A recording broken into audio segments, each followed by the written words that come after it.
Hello and welcome. This is the All 12 Signs video series for the Leo new moon that's happening on the 16th of August 2023 at 23 degrees and 17 minutes of Leo. I will be reading for Pisces and Aquarius in this video. I do want you to know that in the following introductions, I will be doing an oracle card reading for the collective energy, as well as a chakra balancing with a pendulum in order to get into alignment. Leo rules the spine as well as the heart and our kundalini energy, right? So the more that we're in alignment, the more that energy is able to rise up through the blockages. I've also done a collective reading, so go check that out if you want a more in-depth study of how this astrology is showing up, what channeled messages were coming through for the collective, and just a more detailed understanding of what this moon is doing for us all. Right, my name's Chloe. I work with card divination, astrology, and I channel energies through my body.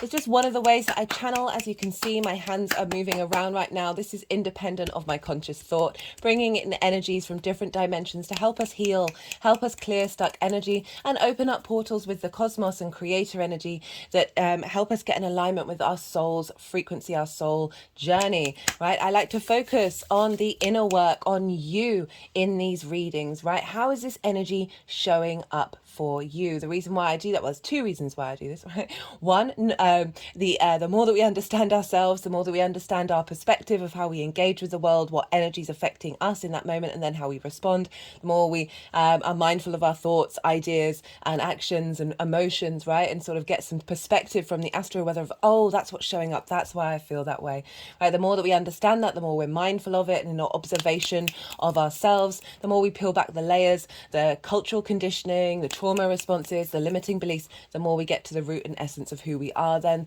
that's when we integrate all of that. We stop shaming parts of us. We start rejecting, abandoning, hiding from parts of us. When we do that, it gets louder. I speak from experience. It just gets louder. The more we stop, as I said, shaming whatever's going on inside of us and just let it flow through you and be in a state of observation, the more that we find this sense of peace and serenity, even if difficult things are happening, right? It's more that inner confidence that we build because we truly know ourselves as much as we possibly can. Obviously, we're constantly changing. And the more that we do that, right, the more that integrated energy is then ripples out, your vibrational frequency ripples out of integration, right? All the different parts of the universe coming together in one form. And that affects the people around you, it affects the people at work, it affects society, it affects the collective, and it also helps the universe, right? So you're not only helping yourself, you're helping the whole cosmos. I also focus on your energy. As I said, you're the most consistent thing. Not everyone's looking for love. Not everyone's looking for work questions. And the tarot and astrology can very much be read in different ways. I see your birth chart as both fully you, but also it can very much be about other people, other situations, turning up. The tarot court cards can very much be other people. There are certain cards linked into love. There's certain cards linked into work. And if you had a personal question or you wanted a personal natal chart, that's where I would bring in more different types of interpretations. So do check out the description box where my email address, send me a line. I'll get back to you. I'll let you know what sort of services I offer, and I like to really tailor to the client. So I like to have a nice chat and see and get on the same page. So that's when those different things would come up in this reading. I will be focusing on you. If I do get very strong messages, often linked into the houses when those messages will come through. Sometimes it's even not then. If I do get those messages, I will say them, but I do focus on you, right? So I work with the whole house system, and this is based off the Greco-Roman period from over 2,000 years ago, the Hellenistic methodology, which I use as the fundamentals of my practice, but I also work on my own intuition. It's the same with the tarot. And the whole house system, this means each sign falls in the whole of a house. 12 signs, 12 houses. I recommend, if you know your time of birth, to watch your first house, the sign that falls in the first house first, right? This is called the rising sign, where your ascendant is. It's a very powerful house. And so the astrology will, for each of the signs, the astrology will link into that sign being in the first house. This doesn't invalidate you looking at any other sign. In particular for this one, your sun or your moon, look to that sign in your chart, look to the house that it's in, the themes of that house, and apply those themes to the messages that come through. It's as if that sign has now moved to the first house, but with all of the themes of your natal chart. Thank you all so much for being here. It's an honor and a privilege to read for you all. Welcome new viewers and returning viewers alike. I hope you enjoy these readings. Be good to yourselves, be good to those around you, and most importantly, be well until we meet again. Pisces, Pisces rising. How you doing, Pisces? For those of you just tapping into the Pisces energy and it doesn't fall in your first house in your natal chart, look to the house that it does fall in, the themes of that house, and apply those themes to the messages that come through. It's as if that Pisces energy has now moved to the first house with all of the themes of your natal chart. Take what resonates, leave what doesn't. Well, Pisces, regardless of whether this is your rising sign or not, Leo and Pisces are what's called in conjunct. And this is because they traditionally don't have the three main things in common with one another. Pisces, you are water, you are mutable, you are yin, night in nature. Leo is fire, it is fixed energy, and it's yang, day in nature. So this in conjunct energy, it can be a little bit difficult. It can be kind of like crossed wires, a little bit frustrating. It's a little bit like, there's just, without that like inherent common ground, it can be just be difficult to get things going. It can feel like you're grinding your gears again, as if like these three different energies that are all very different are all very confused and they don't really know how to talk to one another. Right. And I love in conjunct energy. I appreciate, like, now having, learnt about astrology and knowing when I get in conjunct transits, I'm aware of what's going on. I'm aware of what's happening.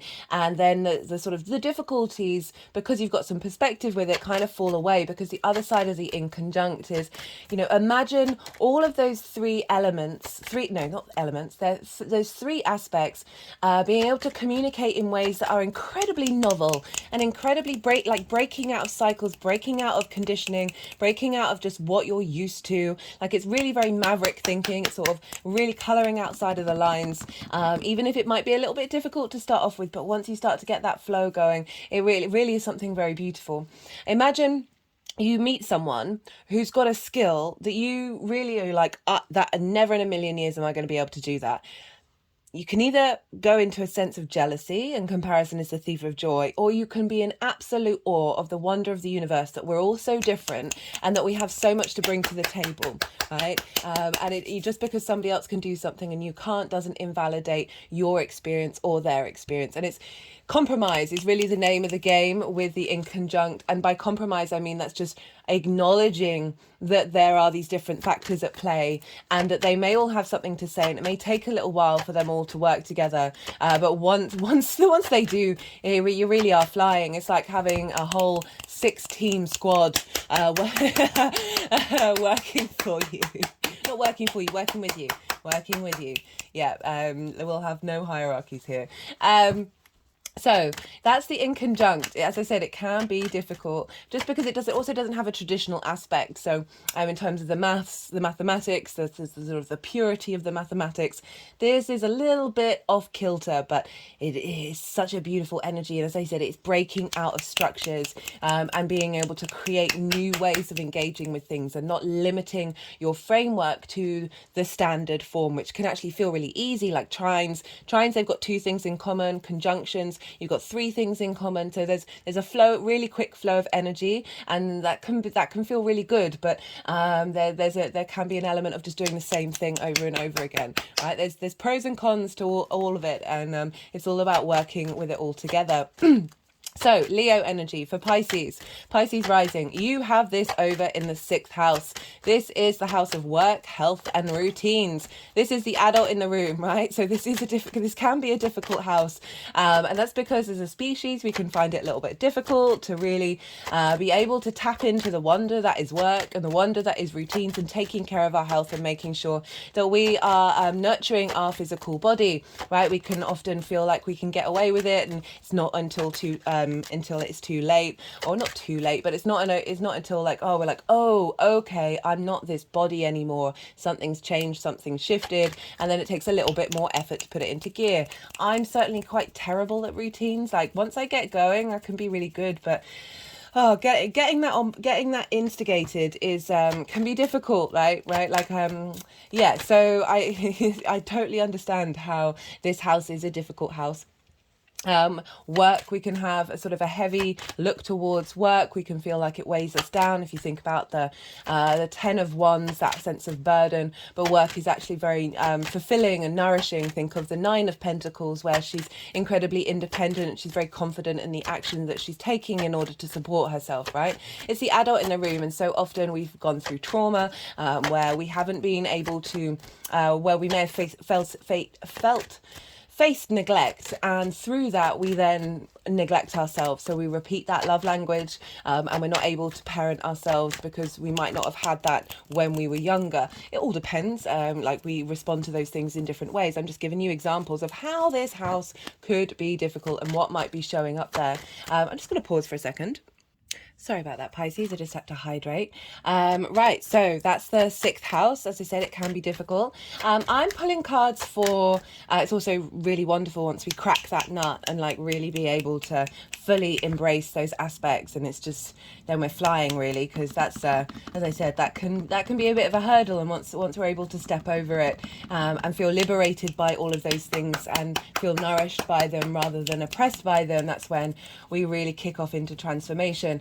And I'm talking about repression and feeling the weight of it, because I'm pulling cards for 3 piles. Like, the first pile is linked into the time before this new moon, and so this is coming mostly from the 5th of February when we had the full moon in Leo, but it's also picking up on the fact that this is the first Leo lunation without Saturn in Aquarius, which was opposing Leo for the last 2.5 years. Now, this happened with the Aquarius full moon that's just passed. That was the first one in Aquarius, and it really felt like the first pile that I was pulling cards for in that transit were encompassing everything that we've learned from this Saturn transit that we've had that was collectively quite brutal, really. Let's be real. Saturn was in its own sign, in a cool sign, and a sort of yang day energy. So really there was a lot of action being taken of limitations and authority and separations, and Saturn in its own sign can be very heavy because it's got all the tools that it needs. It knows it's in its own land, basically, so it's able to really harness all of its skills in quite dramatic ways. So this is why I was talking about that heaviness that you might have felt with work, right? That with this opposition with Saturn, you've been really working through things. Admittedly, Saturn moving through the 12th house for you Pisces, which is where Aquarius is. Saturn loves being in that house, right? It really it flourishes being there. It's very good at being there. Its skills are utilized in that house. So, but even still, with that Saturn opposition, especially against the Sun as well, but the Leo energy, because Saturn's the darkest visible planet compared to the Sun, which is obviously the brightest thing in the solar system, that there is an element of that when we have Saturn oppositions, there can be a dimming of the light. And so that's really enhanced by the fact that it was opposite Leo for those 2.5 years. So you might have felt sort of restrictions around you being able to connect from a heart space with your work, or connect to the joy of taking care of your health or looking after your routine. So it's definitely something that is coming through for this reading, and for all of them really, but particularly with the 6th house, because it is a difficult house, and so it's not as easily accessible in that energy transfer. So it might have really added to that difficulty for some of you. It could also have been a wonderful transit where you were really able to, through this opposition with Saturn, really dig deep. This is what Saturn was helping us do with the opposition, is dig deep into that Leo energy, Leo fire, that heart space, that courage, and really like find that you're actually tapping into a greater resource because of that restriction that was going on.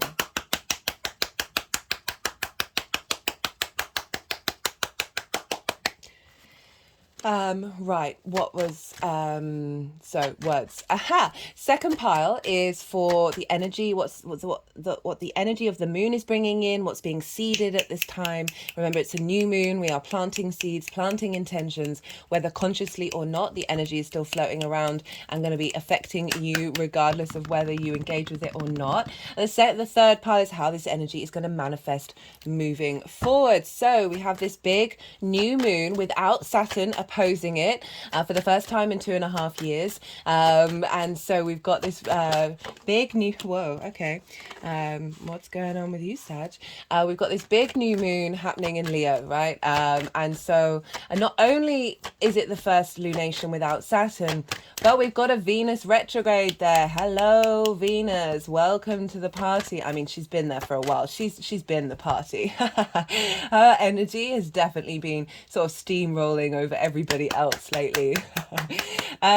So she retrogrades the least out of everybody. And so when she does, she really holds a lot of weight with what she's doing. It's instigating a whole new 8-year cycle from 2015. We're closing out that cycle and starting a new one. And so I've done a Venus retrograde series. There's playlists for everything, so they're really easily accessible. Go check that out if you feel so inclined. I do feel like it's one of the most major transits of the year. Even though we've had lots of big shifts and big changes, I do think that's like one of the number ones that is floating around right now. And she's retrograde, so she's doing her thing. And this new moon is happening a couple of days after the Sun Venus Cazimi. And a Cazimi is the name for when okay, let me move this down. The Cazimi is what is the name when a planet conjuncts the sun, and this is when we get a lot of downloads. This is when we get a lot of vision and clarity coming in from the sun, and this marks the midpoint of the Venus retrograde. So Venus is moving from being an evening star to a morning star. This means she's no longer rising in the evening after the sun has set, but she's rising in the morning before the sun. So the evening star, it's more looking to the past, nourishing. There's a slowness, there's a softness, there's a contemplation with the evening star. There's a sense of being in a state of observation, of thinking things through before taking action. And now have moved, by the time of this new moon, she will be a morning star. She's still retrograde, still got at least 3 days off half of the retrograde to go, and then she's now more yang day in nature. Remember, she's rising before the sun, so she's ahead of the sun, of the vision, of the clarity of the center of the solar system, which means she's kind of thinking to the future. She's looking forward. She's still retrograde, but we're now kind of embodying it and moving forward and thinking, hey, how am I going to incorporate this in where I'm headed and what I'm doing, right? So this is a very powerful new moon. 1, the Saturn thing, 2, the Venus thing. She's still in Leo. She's not that far away from the sun and the moon. She's about 5 degrees, so it's still a conjunction. So she's still playing a big role in this new moon. And she's trine Chiron over in Aries. And so this is very powerful. For those of you who are new, Chiron's been in Aries for a while. This has come up a fair amount of times in a lot of readings, particularly the North Node, South Node transition, which is now in Aries and Libra. And Chiron has been moving through Aries for a while, and really, it's for you, it's in your second house of your values, your resources, how you make your money, the tools that you have in order to make your money and manifest, as well as the things that you really care about. With that house, I always like to focus on how you value yourself, because the more that we're in alignment with the truth of that, the more that we embody ourselves with love, empathy, realness, and just being in wonder of your own existence in a healthy way. The more that we become aware of the skills that we have, we're able to utilize them with that sense of confidence when we truly, truly value ourselves. So Chiron's over there helping bring up wounds around those things, around those difficulties that you may have had about being able to see your true value, and then therefore be able to see the gifts that you have and the resources that you have within you. So this Chiron trine, so a trine is an aspect of Jupiter, whereas that inconjunct is there's nothing in common with the trine. So there's the baseline, the yin and yang energy that's right at the bottom of like that fundamentals, then it's the element, and then it's the modality. So Aries and Leo, they are both yang day in nature, so more the extrovert, more the action stimulation. They are not bound by gravity. There's a lot more need for movement and action, but they are also the same fire sign. So they're just different modalities. So Aries is cardinal, it likes to instigate, and Leo is fixed energy. So they've got a lot in common, which does make things flow very easily. So we're finding wisdom and elevation with this energy. We're finding cohesion. Okay. We're finding cohesion, we're finding expansion and opportunities. And so there is a very supportive energy of you being able to understand and appreciate and love the journey that you've been on with that Chiron energy, and find the wisdom with it, and really connect to it, and find the skill in, like, wherever Chiron is, he's a master teacher, right? So it's really bringing lessons and boons, difficulties and wonders at the same time. And so this Venus trine at the beginning of this new moon in Leo is really facilitating you understanding and finding wisdom in whatever difficulties you may have gone through around your resources, or the skills and talents that you have because of that, that's feeding into this new moon of how you work, right? How do you embody your work? The second house are the tools that you have in order to make your money, and the sixth house is how those tools are used, what lens in which they operate in. And so this new moon is really boosting,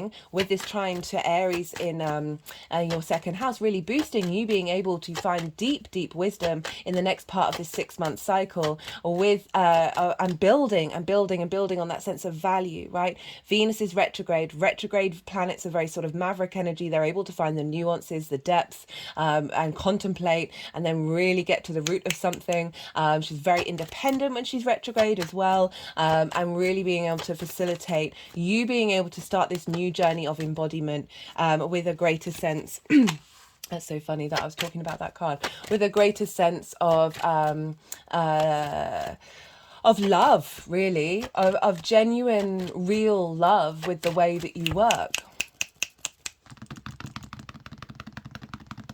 There's a lot going on with this moon. I'm going to try and limit it to the sort of main aspects, rather than getting carried away and just do the whole chart, because there is the collective reading, which will give you a sort of a more of an understanding of all the nuances of what this moon's doing. Essentially, in a nutshell, it is incredibly independent, right? And there's so much going on that's like reconfirming that, and it's adding on to the fact that there's loads of other transits going on right now that are also playing the same melody, or playing the same tune but with a different melody. Or what is it, playing the same song but using different melody. I do apologize, that metaphor, I hope you understand what I mean. Like, they're all doing the same thing, they've just got their own version of it.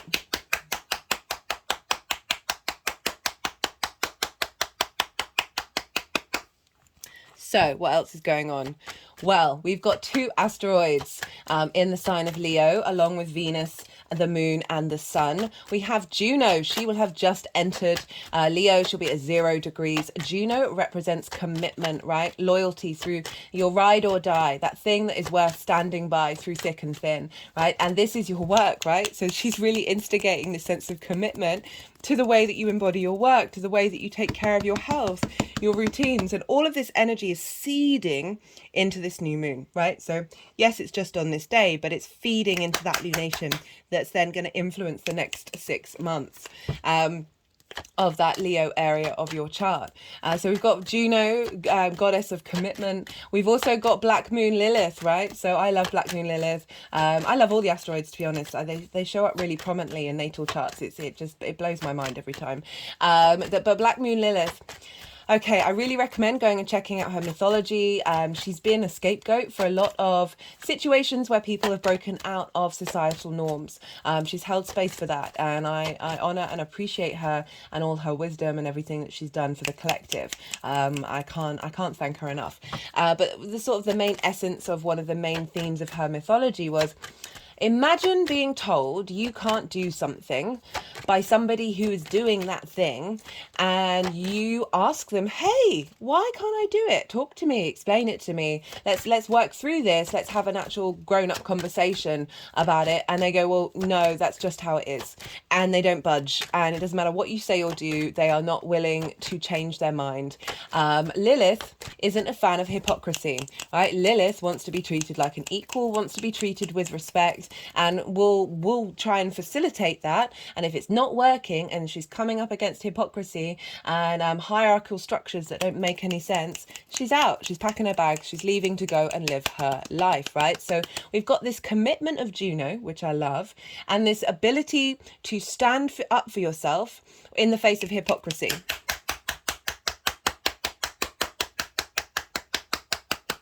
you know, I hear it all the time, people talking about their jobs, and it just seems like across the board, more and more and more, there isn't any integrity anywhere. There's so many corner cuttings, there's so much managerial red tape that doesn't mean anything, and fundamentally the services are deteriorating because the service workers know what they're doing, know what they need to do, and they keep getting their wings clipped. And this new moon really gives me a great deal of hope and a lot of the transits gives me a great deal of hope that through this difficulty that we're all facing collectively, where you know, you see it when so many independent companies are coming about. People are just saying, no, we're going to do it this way, and that's building and building and building and building and breaking away from these bigger structures that people are just getting fed up and like, but I know how to do this better and more efficiently, and also better for the client, better for the workers, and this is what we're going to do. This is building and building, and the more that we get dissatisfied with the status quo, the more that we get dissatisfied with the hypocrisy, the more that we're able to sort of break out and find our own structures, right? And this new moon very much, I didn't mention this in the reading, I probably should have done the collective one, that this moon really does feel like across the board this is helping crack open independence from our heart space. So like really being able to be confident in ourselves and confident speaking our truths from our heart. And that doesn't mean about being selfish or rude. This is very much fundamentally operating from a higher vibrational level. Can you see the spider? She's been out to play all day during these readings. I've got another one that this spider is new. I've got another one that's been sitting on the altar. It's a very cozy little den for probably at least 2 months. Oh, I'm getting tingles as she's walking over that crystal. She's having a good old explore. Sorry, I got very distracted in the Gemini video. She's just, her legs are so thin and delicate, and the way that she moves is just phenomenal. Wow, just nature's amazing. I love it so much. Right, anyway, I got distracted. Right, so what else is going on? So we've got Lilith, this sort of like, hey, I'm instigating a new cycle where I'm going to stand up for myself based off of integrity and values and like respect and honor, and be able to feel confident doing that. This is a new moon. We're instigating this. We're building on this slowly. But there's so much other independent energy coming through with this moon, because one of the major aspects that's happening is the square with Uranus. This is the Uranus card that I bring out when there's heavy Uranus energy. Funnily enough, we had the square with Uranus back on the full moon that was on the 5th of February. You might want to go and look back to then and see what was culminating around that time. See what you've integrated since then from what was showing up around that full moon. There's no way she's going to be able to get up. Maybe I can get her on there and then show you. Wait, where did he go? Okay, sorry, I won't do. Where'd she gone? She scared her off. Sorry, boo. Sorry, I'm the kind of person that I've got fruit flies at the moment because it's the summer, and they'll fall in the drink, and they're still sort of flapping, and I'll be the one who gets them out and sort of makes sure they're okay and lets them fly, has them fly free. Oh my god, I'm a ridiculous human being, but it only takes a second for us to. Why do we need to? I appreciate and understand the cycles of life, death and rebirth, but I don't necessarily need to contribute to it intentionally. That's a side point. Why am I talking about that? Okay, back to the, right, 5th of February, that was the full moon. We had a square with Uranus then. So now we're doubling down on this square in Taurus with Uranus and Leo in our heart space. So Uranus, oddball of the solar system, right? Its axis is opposite that of everybody else. So everybody else's axis is this way. Uranus is this way. All its moons are retrograde. Its north pole is pointing towards the sun. Let me see if I can. Come on, gorgeous. Oh no, she's very skitty.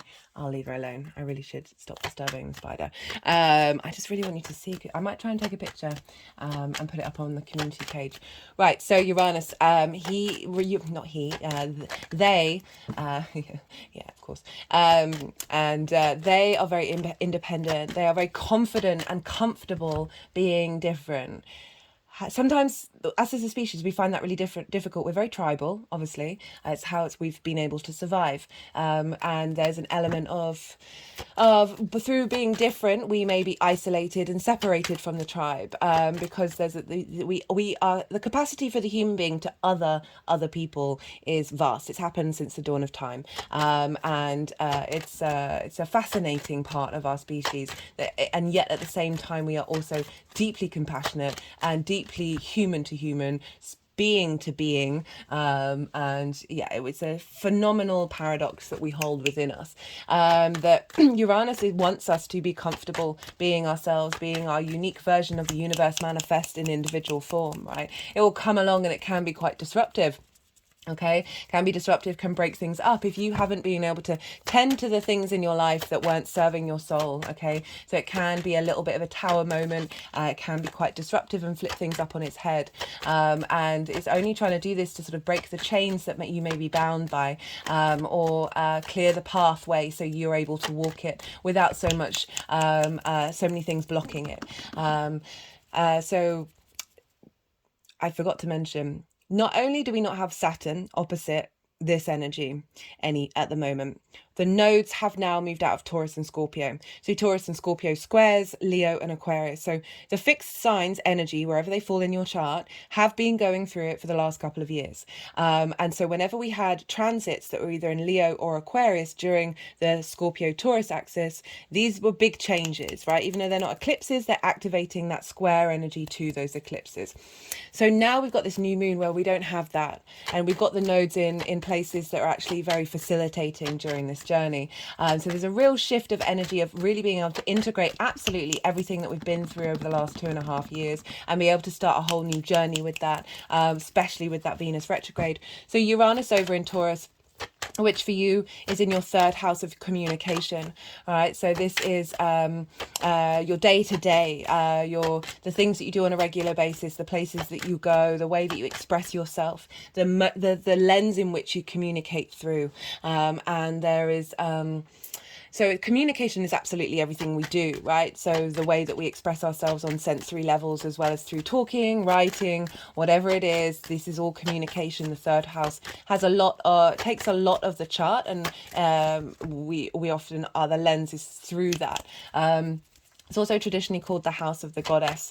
And this is where we bring our big picture philosophies from the 9th house, which was that Scorpio energy, into the third house of how do we put meaning into our day to day. So Uranus has been there for a while. It's Taurus is the personal earth sign. It's ruled by Venus. So we've got the ruler of Venus in the moon sign. So she's influencing, and she's being influenced by the sun. So the sun is kind of really guiding what's going on with Uranus at the time, which is, yes, there may be some disruptions and a bit of drama, but I really do feel like it is shining a light on things that we really need to look at and really helping us navigate us into a new pathway.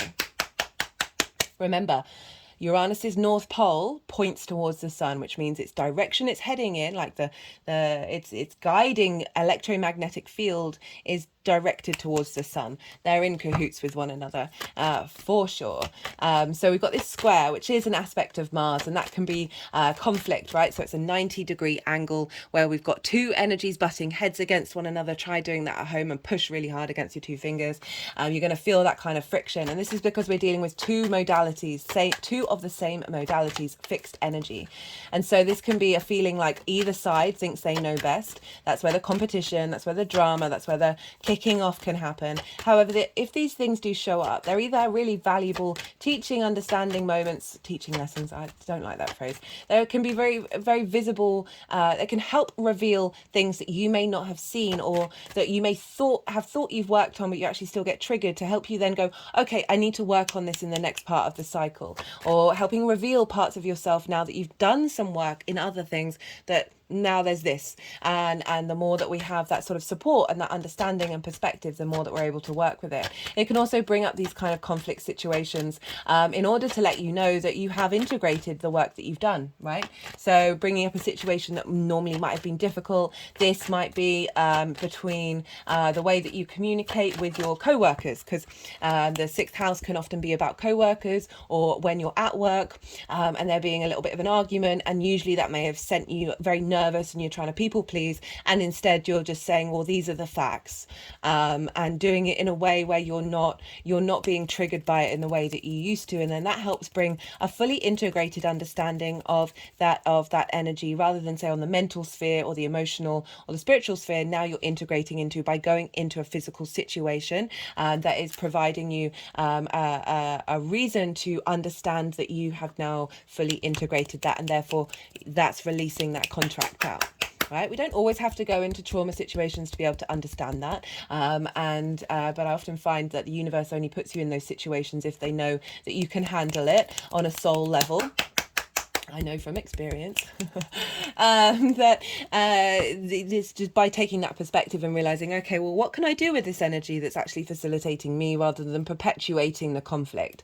The other side of a square, squares are very powerful manifestation energy. This is because we need friction, and friction is the other side of it.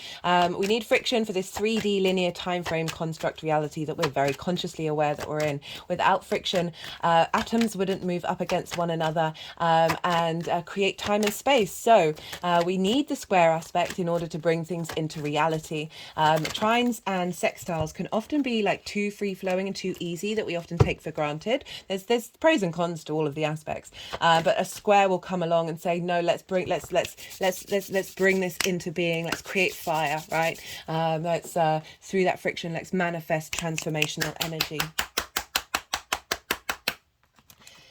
So we've got this with how you communicate and being confident to be able to express yourself from your unique form, that then is facilitating how you understand how you embody your work, right? So the way that you communicate that embodiment of work in the way that you're moving around in the world, perhaps whistling while you work in your routines and your health, and just having a little bit more creating a space for that, taking care of your health and those routines and the work that you do on a day-to-day basis, is creating a space where that is now, you are now confident and comfortable being able to be uniquely yourself in those moments on a day-to-day basis, bringing that meaning into your reality. Okay, so what else is going on? Well, I talked about the nodes, didn't I? So the sun and the moon and Lilith are making positive aspects, soft aspects. I should start saying just soft rather than positive, because that has connotations. Soft aspects to the nodes. So the North Node is over in Aries, which for you is in your where Chiron is in your second house of your values, your resources. You're striving to focus on that. Do check out the nodal series. It's got its own playlist if you want more information about how that's showing up for you.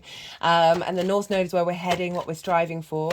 So we've got a trine with the lunation. A trine's an aspect of Jupiter, as I said, with that Chiron energy of finding wisdom, elevation, expansion. Oh, hello. Expansion, cohesion, and through that deep wisdom, and with that wisdom we're able to create opportunities, abundance and luck from this energy that's being instigated right at the beginning of this new moon cycle, with that North Node of finding wisdom and understanding of where we're headed in the skills that you're going to be you're then going to be embodying in that second house. We also have a sextile with the South Node in Libra, and you have Libra in your 8th house. The give and take between you and the outside world, the outside world's resources. This can be more big money, linked into mortgages, loans, inheritance, 3D or cosmic inheritance. It's the give and take between you and the outside world, time, money, things, intimacy, right? Ideas, all of this transfer of energy between you and the outside world. This can be one-to-one relationships. This is how the dynamic shows up, that giving and receiving. It's also your relationship with creator energy and spirit. That's personally how I see it. Like, how does that relationship dynamic show up in the way that you exchange with one another? And so this is often a house where we can give too much or take too much. There can often be an imbalance here. It's also the house of transformation.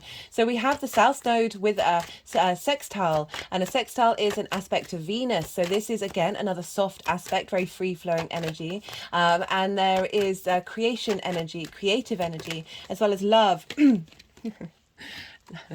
Appreciation, harmony, a sense of connection coming from this South Node, feeding into this new moon, of making sure that you're not people pleasing the outside world anymore, Pisces. Like with Libra being there, you can often think of everybody else aside from yourself. It's one of the exaggerated energies of Libra. It's also the social warrior. I absolutely love Libra energy, but very much feel like this South Node is helping us release a lot of that people pleasing, getting a bit more feisty, and so we're creatively finding appreciation between the give and take in the outside world. This is seeding, right? So this is very supportive energy coming from the outside world that is going to instigate and build out with this new moon in Leo over the next 6 months. So really like this one. We also have another major aspect. This is happening over in Virgo with Taurus. So Pallas Athena, which is an asteroid linked into strategy and logic and planning. She wants you to embody wisdom. With Mercury, who is still direct. It's in shadow phase though. Mercury will go retrograde on the 23rd, a week later after this new moon. And we've got Mars, and they're all in a conjunction with one another. They're about a couple of degrees away from one another, but still very close enough for a conjunction. And Mars at this point is going to be trine Uranus. Now, we're not going to have another trine with Mars and Uranus until the end of January. So we've got a little while to go before this happens again. So I love that this is instigating and instilling in this new moon, right? So this is energy of Mars, because is feeding into Uranus with that Mercury as well, and Pallas. And that energy of Uranus is feeding into the sun, because Venus is in the sign of Leo. And also the Uranus is making a very tight aspect to the sun. So the other energy that's feeding into Uranus is then going to feed into the sun. And so Mars is incredibly independent, right? So we've got Black Moon Lilith, we've got Uranus, and now we've got Mars. I always say, give Mars a job to do. Mars wants to go out and do the things and be the thing and try it for itself and just want to go and do its own thing. So this is your motivation, your drive, your passions, the things that get you out of bed in the morning. This is a very powerful action-based energy.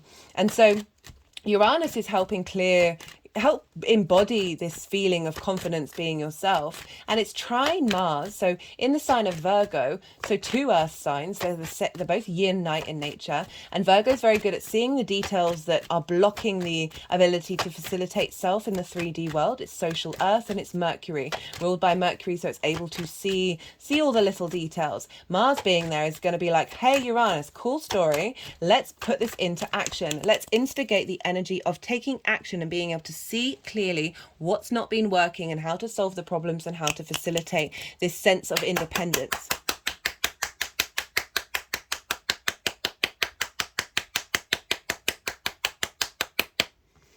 And that's all happening in your 7th house of one-to-one relationships, right? So that's business partners, one-to-one clients, intimate friends, as well as more longer-term committed romantic relationships. It's that one-to-one relationship and how that is embodied. And so you might find this is facilitating making sure that your relationships are in alignment with your value, with how you work, with how you want the support that you need from the work that you do, and also like clients potentially coming in with this of like finding the drive and the motivation to connect to your individual energy that's then feeding into the way that you work, because then they're resonating with it.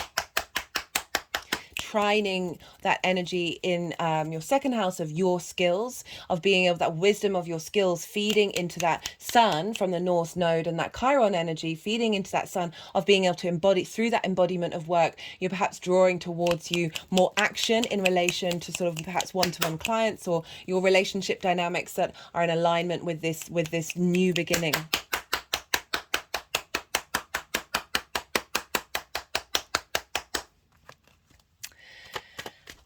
I'm just trying to think what else that I want to say. There are some other things. They're still shuffling, so obviously not all the cards have come out. Just trying to think if I've missed anything out from what's already been mentioned. I don't want to. Okay, there's 2 more aspects. I really am ending up doing the whole collective reading. There's loads that came out in that, but we've got Vesta over in Gemini, which for you is in your 4th house of your roots and your foundations. Vesta, in a nutshell, she represents devotion and tending to something on a regular basis, and being very, there's a lot of, devotion's just the clearest word of dedication. She's going to be making a major aspect with the Mercury retrograde. That is my favorite thing about that retrograde. I've done a retrograde series, so do check that one out if you want to see it. And I break down the mythology around Vesta and Mercury. They used to spend a lot of time together. They know each other very well. And she's a force to be reckoned with, Vesta. Very, very dedicated to the cause. So wherever she is in your chart and wherever she falls in the transit, you're going to find that you spend more time, a little more in devotion to that area of your chart. And for you, it's your 4th house. It's squaring your Pisces energy, squaring the Virgo energy. And so she is bringing in to the 4th house, which is roots, foundations, your ancestors, your past lives, your parents, your parental figures, the roof over your head, and your private life. And so this is feeding it by sextile, so that creative Venus energy, connection, harmony, love, a sense of value. She's feeding this devotion that you have of your private life and making sure that that's in balance with your work and getting creative with it. Perhaps you're working from home a bit more. Perhaps you're finding that really nice balance of tending to your health and your routine from a private place.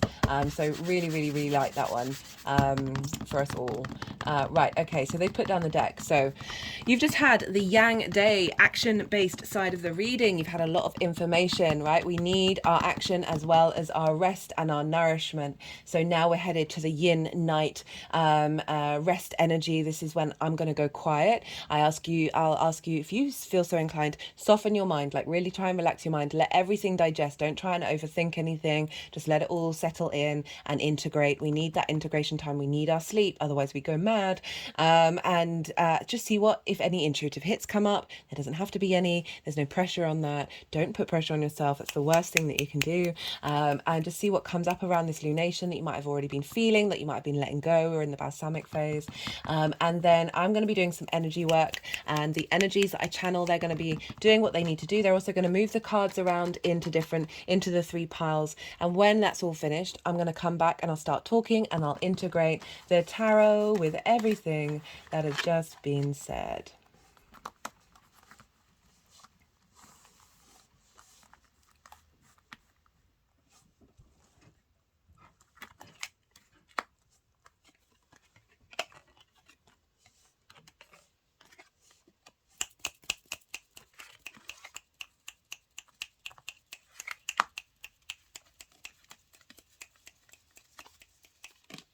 Two fives, 2 pages.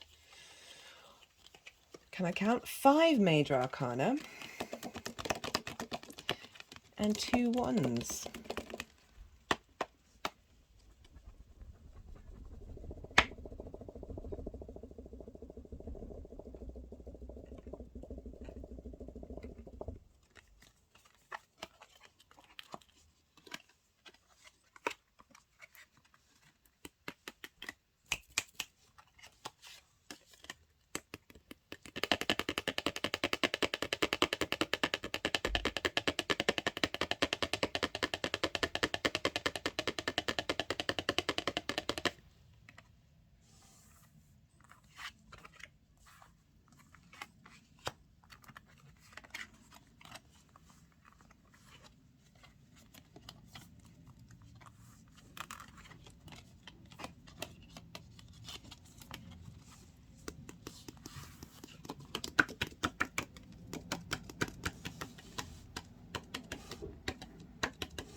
Okay, so we've got an interesting combination of cards here, and I like it. I like it. So I was talking to you about that burden, wasn't I? That was coming through quite loudly. That this is the first pile. This is kind of representing since that 5th of June, but also the last 2.5 years. It's a lot. There's a lot been going on, isn't there? And so the 10 of Wands. So always talk about work and how work is an absolutely wonderful thing. It's the way that work manifests and how we operate in it that can be the difficult issue. And this is a perfect example of this, because this is overburden, exhaustion, like so much going on. But look at the way the figure is bent over. Having a spine bent like that is not good for the spine, obviously. And there's so many people out there who are having to do gruesome, not gruesome jobs, but be in work situations. Okay, I'm not going to go on a tangent of the Western consumerism and how. Anyway, whatever. Not trying to judge, but just aware of the privilege that I am speaking from. That there is. I used to actually be called Donkey in my old job, because I was really good at carrying heavy loads of things. And just keeping going, keeping going and getting it all done because it had to be done despite burning myself out. I can very much relate to the 10 of Wands. I'm sure we all can. It's not just about the physical energy that's coming off of this, but I bring that in because it's highlighting the fact that this weight is heavy. They can't even see. Their vision has gone. They cannot see that there is a cloud in the sky, and they cannot see that they're nearly home. This does mark completion. This is sort of an acknowledgement of the weight that you've been carrying, of the fact that there's been obviously potentially so many different things that you've had to tackle and work with.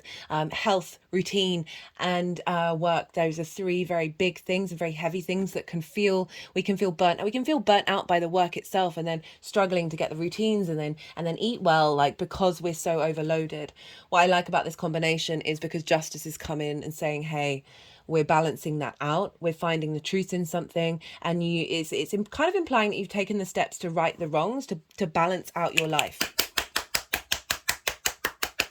So often when we hit that burnout, that's the moment where we're like, can't keep doing this, can't keep trekking along, because they kind of catch us with like just keeping us just enough okay to put up with a lot of crap, and they don't want to push us quite over the edge yet, right? They do it in different ways and then throw shiny things in front of us in order to distract us from realizing that we are all collectively burnt out, right?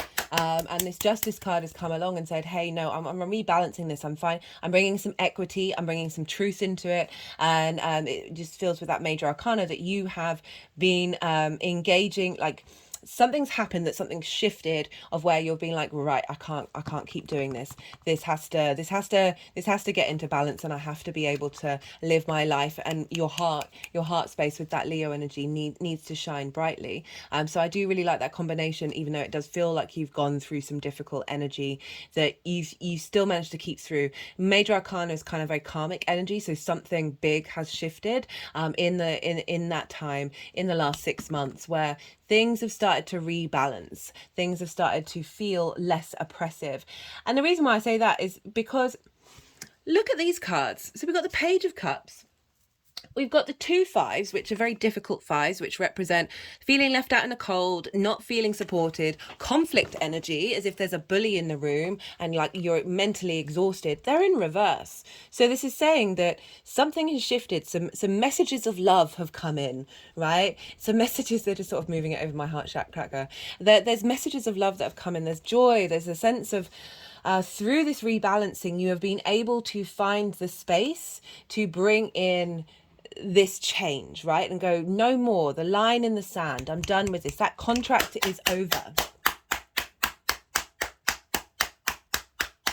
And what I'm kind of getting is, even if this energy is still kind of around, you're kind of the Page of Cups that's kind of like, I'm just going to find the love of it.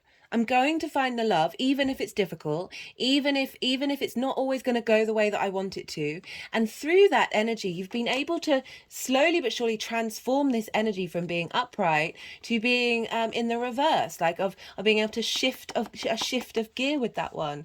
There's a sort of I'm wondering if it's partly to do with the shift of Saturn moving into Pisces, where you're starting to get the strength of integrity in the actions that you do that are kind of like, no, I'm committing to me, and I'm going to keep going. Through that's been able to, there's been a shift and change of circumstances. That messenger of the Page of Cups could also have been somebody coming in and perhaps it's a working situation that wasn't working, that something's come in, an opportunity has come in that has then shifted this dynamic.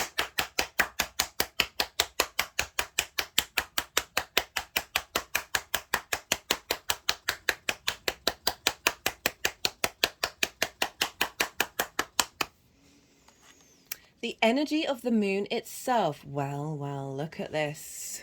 Look at this. We've got Judgment. We've got the Page of Wands. And we've got the Hierophant. So this is quite a phenomenal combination, right? So we've got Judgment, which is kind of like ascension energy, and the Page of Wands. So this new moon is seeding again more. Pages are very youthful energy. They're very excited. They're like, they've just got a hold of their element. They've just got a hold of their thing. And they're so excited to share messages about it. It's like a big, high vibrational energy, like a sort of very youthful energy that's like very excited about what they're going to do. And I love this with Judgment and the Hierophant. It's such an interesting combination, because what I'm getting is this new moon is just bringing in deep wisdom that is already within you, that is going to be able to be embodied. You're going to be able to start to embody it.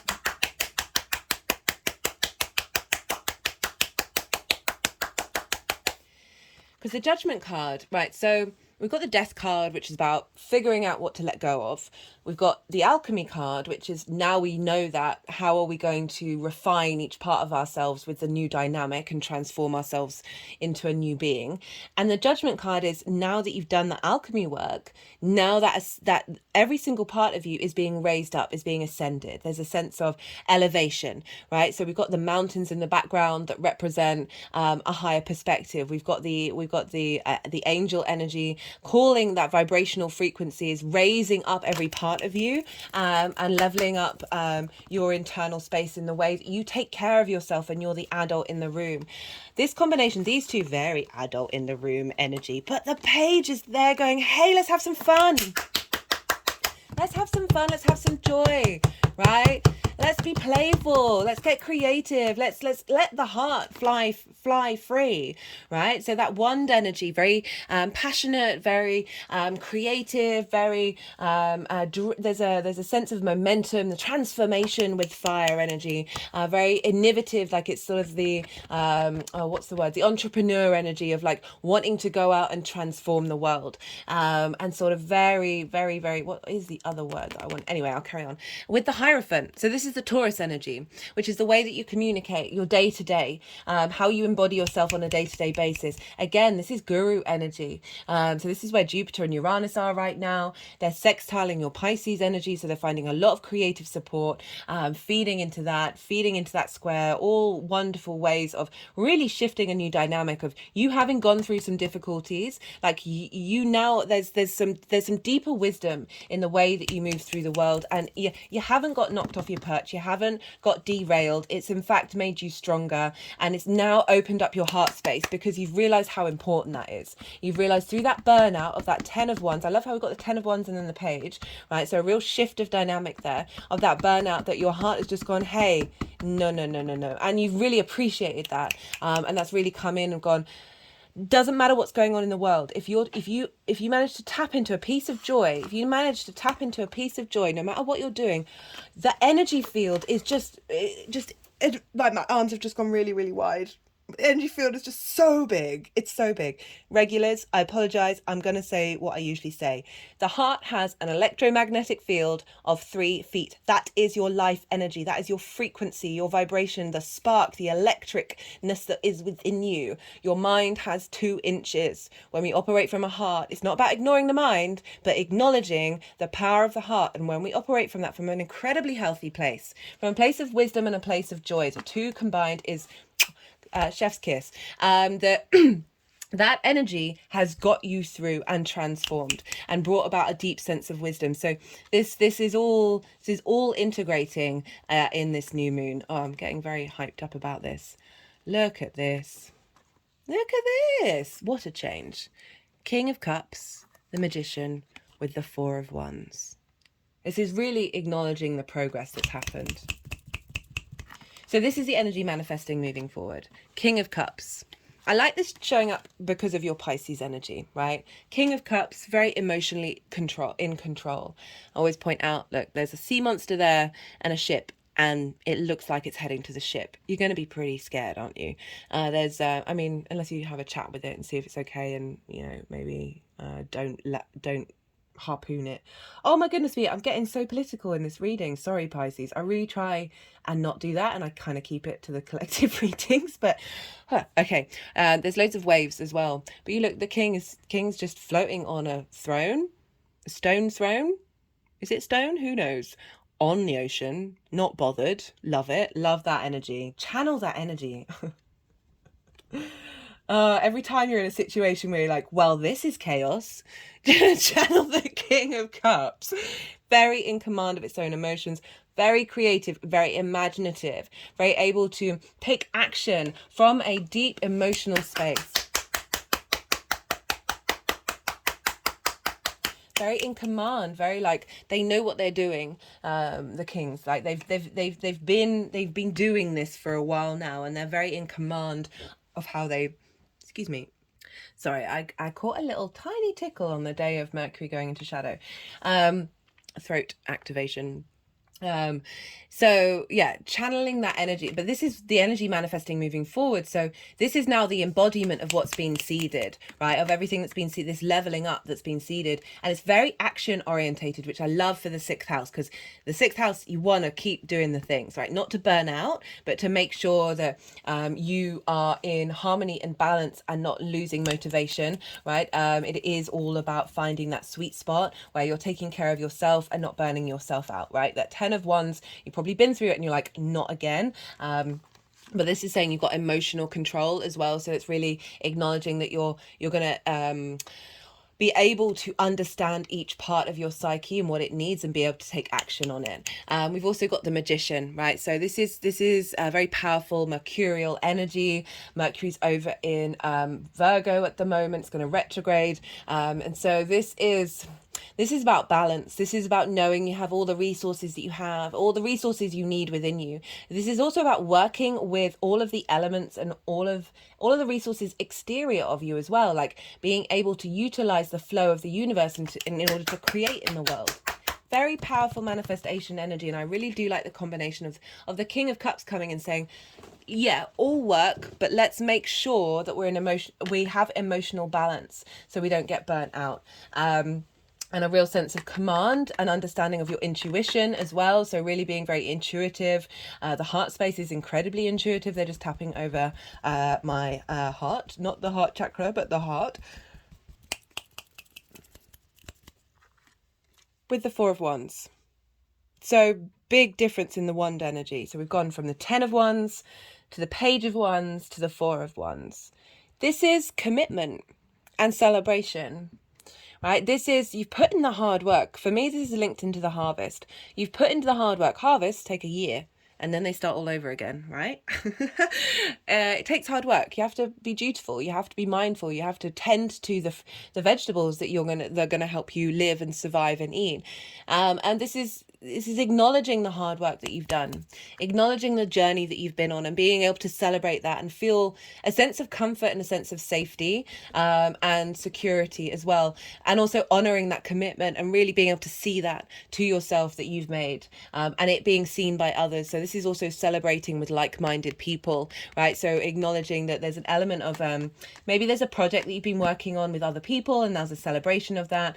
But the main message I'm getting is that this is a celebration, you being able to celebrate yourself and giving yourself the time to pause, to celebrate those moments, rather than the burnout, rather than the page, which can be probably too excitable and not necessarily getting anything going. It's instigating, but it, you know, might get distracted. This is really saying this wisdom is being embodied, and it's not only hard, it's not only work, but it's play. It's acknowledging that balance and being in balance. Look, the two twos making the four, that sense of fours represent security and safety. There's a real structure there, and I absolutely love that for you. Yeah, that was a fun reading. Okay, I'm going to pull some clarification cards. Let's see what wants to come through.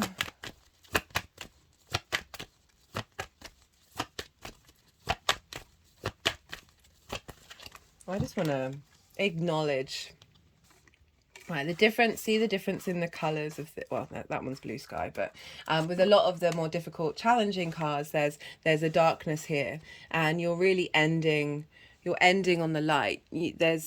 There's no avoiding the fact that the sun is coming in and being reborn. The moon is being reborn in the sign of Leo. Venus is being reborn there. Your sense of value and appreciation of the way that you work and that being seen by other people is kicking in with this Venus retrograde as well, which is obviously deeply tied into this new moon, instigating a whole new cycle. Whoa, okay. Ha. We've got karmic completion and leadership. Whoa. Okay, Pisces. I mean, I like that vibe. I feel, for those of you like, I'm not interested in a leadership role. It's not about a role. It's about you feeling that within yourself. You being confident. This moon is all about being your own leader. It's not about not being able to follow other people's lead. There's a navigation with that, right? I've always struggled with authority unless they explain it to me and I get it and I understand and I agree with it. Otherwise, I'm a bit of a terror, right? That there's an acknowledgement of that balance of saying, I'm doing my thing. I trust myself. I trust what I'm doing. I trust my integrity in what it is that I'm doing. If you're going to come along and question me, you better be able to match what I'm doing. I think we're all really getting very tired of people coming in leadership roles who don't know what they're doing, and what they're suggesting is counterproductive. It's not helping the industry, it's not helping the clients, and it's not helping the workers. All it's doing is providing waste of, I need to stop getting political. It's just providing a waste of space and a vacuum for money, and it's love this. Not surprised with this. Not surprised with this ascension energy in the sense of being your own guru, and being confident in the way that you express yourself and communicate that strength of independence.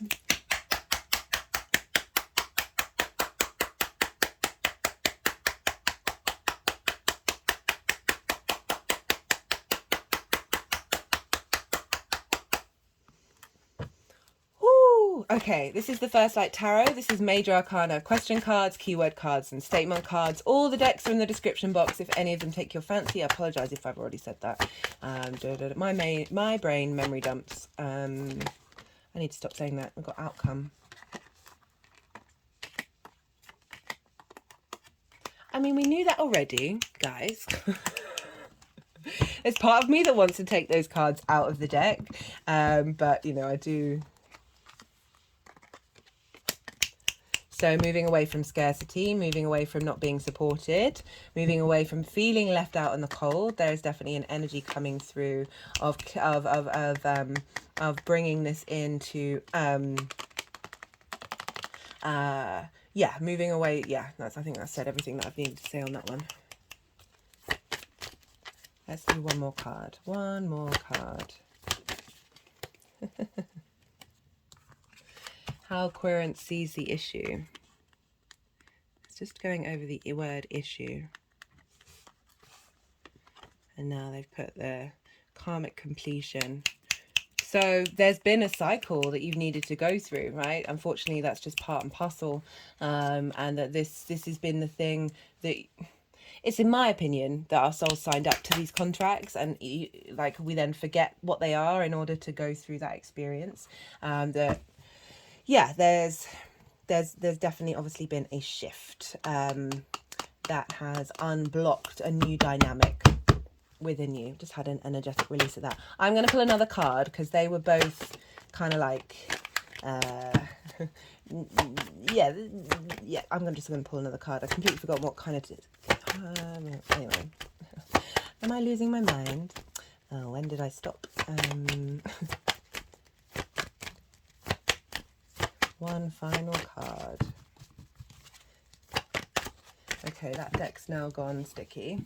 It's weird energetically. Sometimes they just all the cards are like, no, we're not going to play anymore. Oh god, or it's just my hands. No, but yeah, it's so funny. A little earlier, the cards were flying out from that deck, and now they're just like, well, there we go. I've got nature, coming back to your true nature. Oh, they're just hitting on my third eye. Ow. Yeah, coming back to yourself. Love this, love this, love this. We've got love partnership. Now, for some of you, this may well be a thing. We've got stuff going on in Virgo right now, which is in your 7th house, which can be intimate, longer term partners. But I always read these cards in relation to the themes, and I feel like it's a love partnership with your health, your routine, and your health, the way that you work. I'm feeling very confident and having the energy to do what you need to do.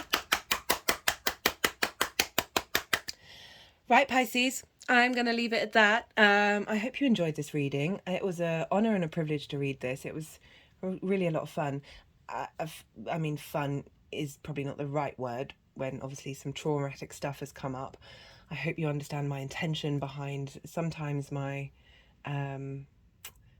words being sometimes not fully appropriate. Be good to yourselves, Pisces. Be good to those around you. Excuse me, I feel like I'm going a little bit crazy. It's very warm in here and the windows are shut because of the noise outside.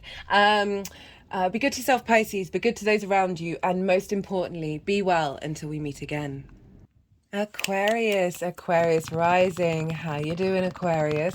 For those of you tapping into the Aquarius energy and it doesn't fall in your 1st house, look to the house that it does fall in, the themes of that house, and apply those themes to the messages that come through. It's as if that Aquarius energy has now moved to the 1st house, but with all of the themes of your natal chart.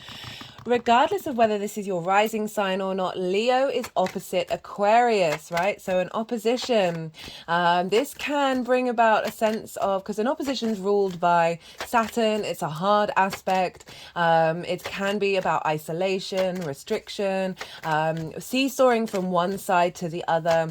And essentially with an opposition, what we want to do is bring in balance. We want to highlight the ability for both of these energies to work together without negating the qualities that they have, right? So with oppositions, conjunctions, and squares, these are all hard aspects because they're usually the same modality. So they're all, in this case, fixed energy.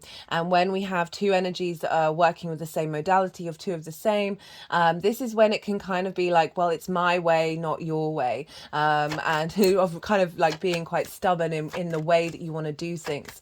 And so with oppositions, we always get it with the nodes. I've just done a nodal transit series, and that was very much really highlighting the fact that when the best way to work with these energies is together. And when you do, this is when, the energy flow loops around. With oppositions, I always point, I wear this ring, I put this on a couple of years ago, where I was kind of like, okay, I'm committing to the cosmos, I'm committing to my part in the cosmos, and so this is the infinity symbol, and you see here there's polar opposites either side of it, but the way that this works is realizing that there is balance and flow between the two, and they meet in the middle, and that is where the singularity is. So there is an acknowledgement that sometimes you do need to prioritize one side or the other, but making sure that that's in a constant state of flow, and it shouldn't always be one over the other. We get it in full moons as well. This is always about finding balance. And so now we've got this opposition to your Aquarius energy over in the sign of Leo.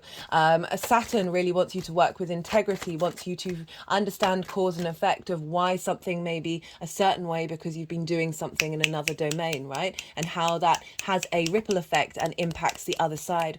Oppositions, they often feel like these two signs are far away from each other, but they're actually two sides of the same coin. Aquarius is more sort of that collective higher mind energy that's trying to find utopia for the collective, and Leo is that heart energy of saying, hey, it's about the individual and how we interact as individuals in society. And that's also a fundamental thing of how we're supposed to work together. So you've got this opposition with this new moon, with your Aquarian energy. And for you Aquarius risings, this is happening in your 7th house. This is the house of other, opposing the house of self. So the house of self is how you embody your sun or your moon in your actions and your deeds. This is the 1st house. This is the house of you. This is your body, your appearance, your character, your vitality, and it's often how other people see you. Now over in the 7th house, this is our one-to-one relationships. This is this sense of intimacy, by the intimacy that we can have with another person, right? That through being around others, we see mirrors in ourselves, and vice versa. And so it can be business partners, it can be one-to-one clients, intimate friends, as well as more long-term committed relationships, because the 7th house was linked into the house of marriage. There's an element of contracts here, of sort of acknowledging through that intimacy, through that connection, that there is an honoring of each other, and being able to stick with that and commit to that. So with this new moon, I'm going to be pulling three piles. I'm pulling cards for 3 piles. Do excuse my words. That the first pile is the energy leading up to this full moon, and so this is coming from the full moon that we had. Sorry, the energy leading up to the new moon. This is coming from the 5th of February when we had the full moon in Leo. I work with the 6-month cycles rather than the new to the full moons, although that does add layers onto it, and I tend to mention that more in the collective readings. So this is the culmination of what happened on the 5th of February. The date's in the description box if you want to go back in time and see what was going on for you around then. What was coming up, what was completed, what you were then integrating moving forward. What did you realize that you needed to, that was an end of a cycle that you then needed to integrate. And now this energy is representing that journey, but it's also representing the fact that we don't have Saturn in Aquarius anymore. This happened for the Aquarius full moon that we've just had. So very similar vibes, that this is now the first lunation without Saturn opposing it in the sign of Leo. It's kind of a big deal. It feels like, well, this is a culmination of everything all the fixed signs, wherever they fall in your chart, have been going through for the last couple of years, because not only did we have that opposition with Saturn, which might have felt that there might have been some distance between you and one-to-one relationships. There might have been the sense of restriction or working out where your inner authority was in relation to relationships, and now we're integrating that with a fresh new start with this new moon.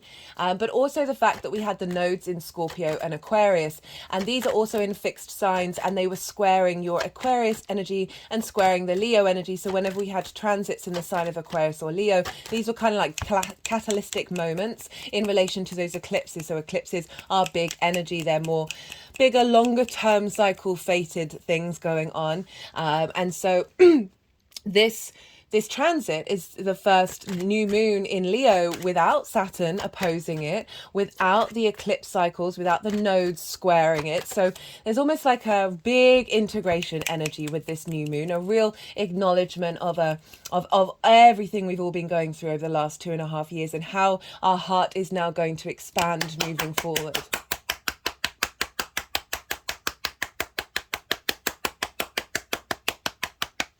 So setting intentions around the kind of relationships you want to show up in your life. There's a sense of joy and creativity that you get having Leo there, of a very bright shining light when it comes to the way that you are with other people, and the way that other people can be with you as well, being able to see that light in others.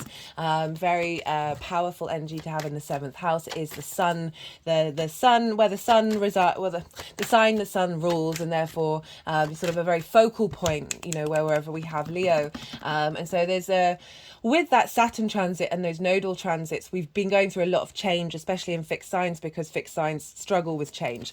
And so there's been a lot of shifts going on. And now there's, as I said, there's a real sense of integration with that. And this new moon is a kicker, right? It packs a lot of weight. It's very sparky, very frenetic. There's a lot of independent energy around with this. Oh yeah, we did get a flipper.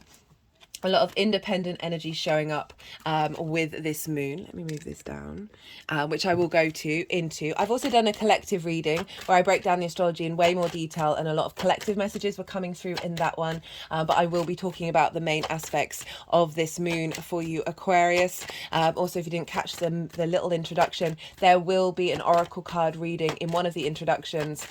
In the next signs that are coming up, there will be 5 more signs that are coming up, as well as a chakra balancing pendulum work that I'll be doing, because Leo does rule the heart and the spine and our Kundalini energy. So that is the the light vibrational frequency that can often get blocked going up our spine to bring us into a state of union. And so I really wanted to do some clearing work for us all in order to really walk into this new moon feeling very empowered. If you're watching it after the event, that energy is still available to you when that comes out.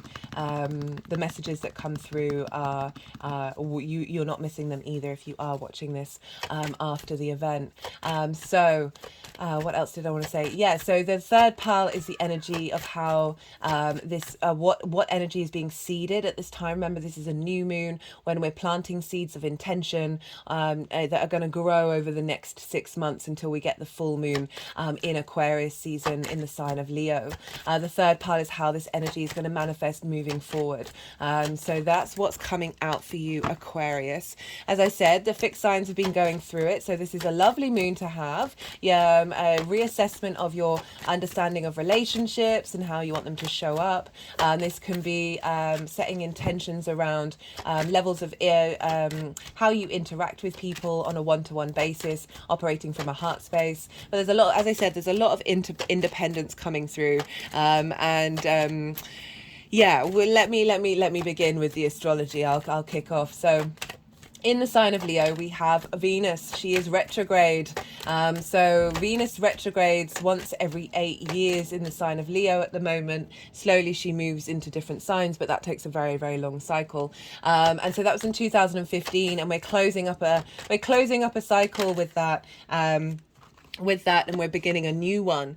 And this new moon is happening a couple of days after the Sun and Venus conjoin one another, which is called a cazimi. If you've not checked out the Venus transit series, I do recommend it, because she retrogrades the least out of all of the planets. She's a very personal planet. It's linked into love. It's a very fundamental emotion of the universe, of like, how is that going to be changing and shifting for the next 8 years, and like a big revamp in your sign of one-to-one relationships. So very, very powerful, especially because this is in an angular house for you, Leo, right? Aquarius risings, and just in general opposing this Aquarius energy.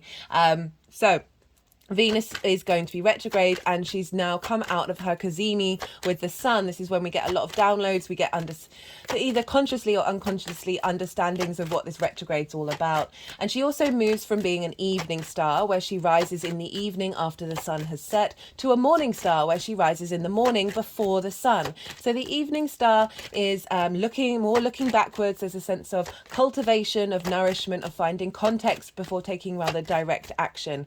And now that the morning star for this new moon. So this is sort of more looking forward to the future of the next 8 years that's being imprinted in this new moon that we're having.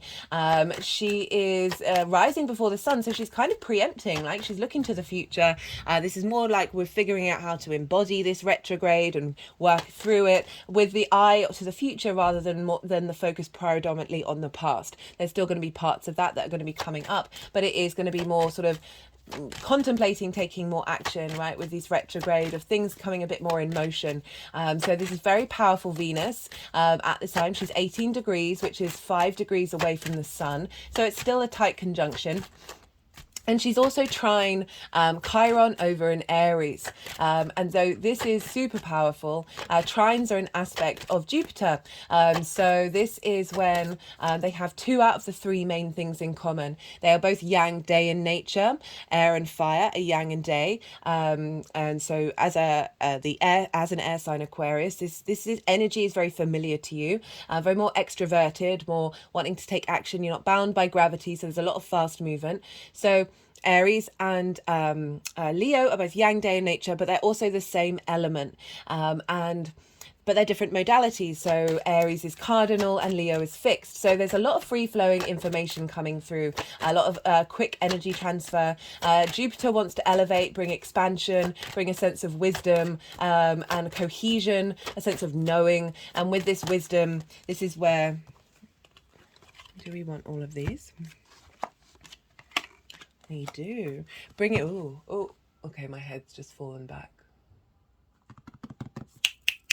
And now clicking around my throat chakra.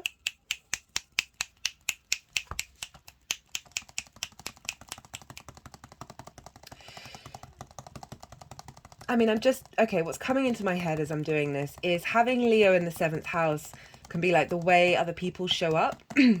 And Leo is an incredible sign. All the signs are incredible, but there's obviously extremes in all signs. And one of the extremes that Leo gets a bad rep for is inflated, unintegrated ego. So this is often when people haven't been seen and they feel the need to take up all the light in the room and not share that. Essentially everybody look at me energy. And just kind of picking that up with the card in my third eye, that there is an element of perhaps being drawn to people that do that, or certainly people in your life that you've had intimate relationships that have represented that energy. I'm not saying all of them, I'm just saying that could be a pattern for some of you. I always say with Leo energy, pull that light inward. Realize that you have a sun on your heart. You have the sun as a generator on your heart, and it's so powerful. We do not need to be seen by other people, because the more that we see ourselves, the more that we integrate that we are our own beloved, the more that light then gets stronger and stronger and stronger, and it's not diminished if you're not seen by others. And one of the most beautiful things about Leo energy is it is able to see the light in other people. And so there's obviously something that's being worked through of clearing out that energy of interacting. If you are interacting with those elements of Leo, whether it's in yourself or in other people, definitely having the confidence to be able to navigate that and be able to communicate and show, look, this is what's going on, right? I can see that this is coming from this reason why you're taking up all this space is because it's coming from a space of vulnerability, right? And coming from a space of trauma, and helping people work through that. That may be in your profession, one-to-one clients. That could be a really good thing that's being instigated at this time of you're being able to see this a lot more clearly and be able to communicate it with the independence, because we do have a lot of aspects that are really, really independent, including Uranus, which I will talk about, as well as clearing out any kind of relationship dynamics that your soul is kind of like, I'm done with that. I've figured that out. I don't need to interact around that energy if it's not going to be prepared to change, right? Of finding that balance, of shifting more to that Leo that is able to not only acknowledge its own light, but see the light in others, and just realize that the more that we do that, the more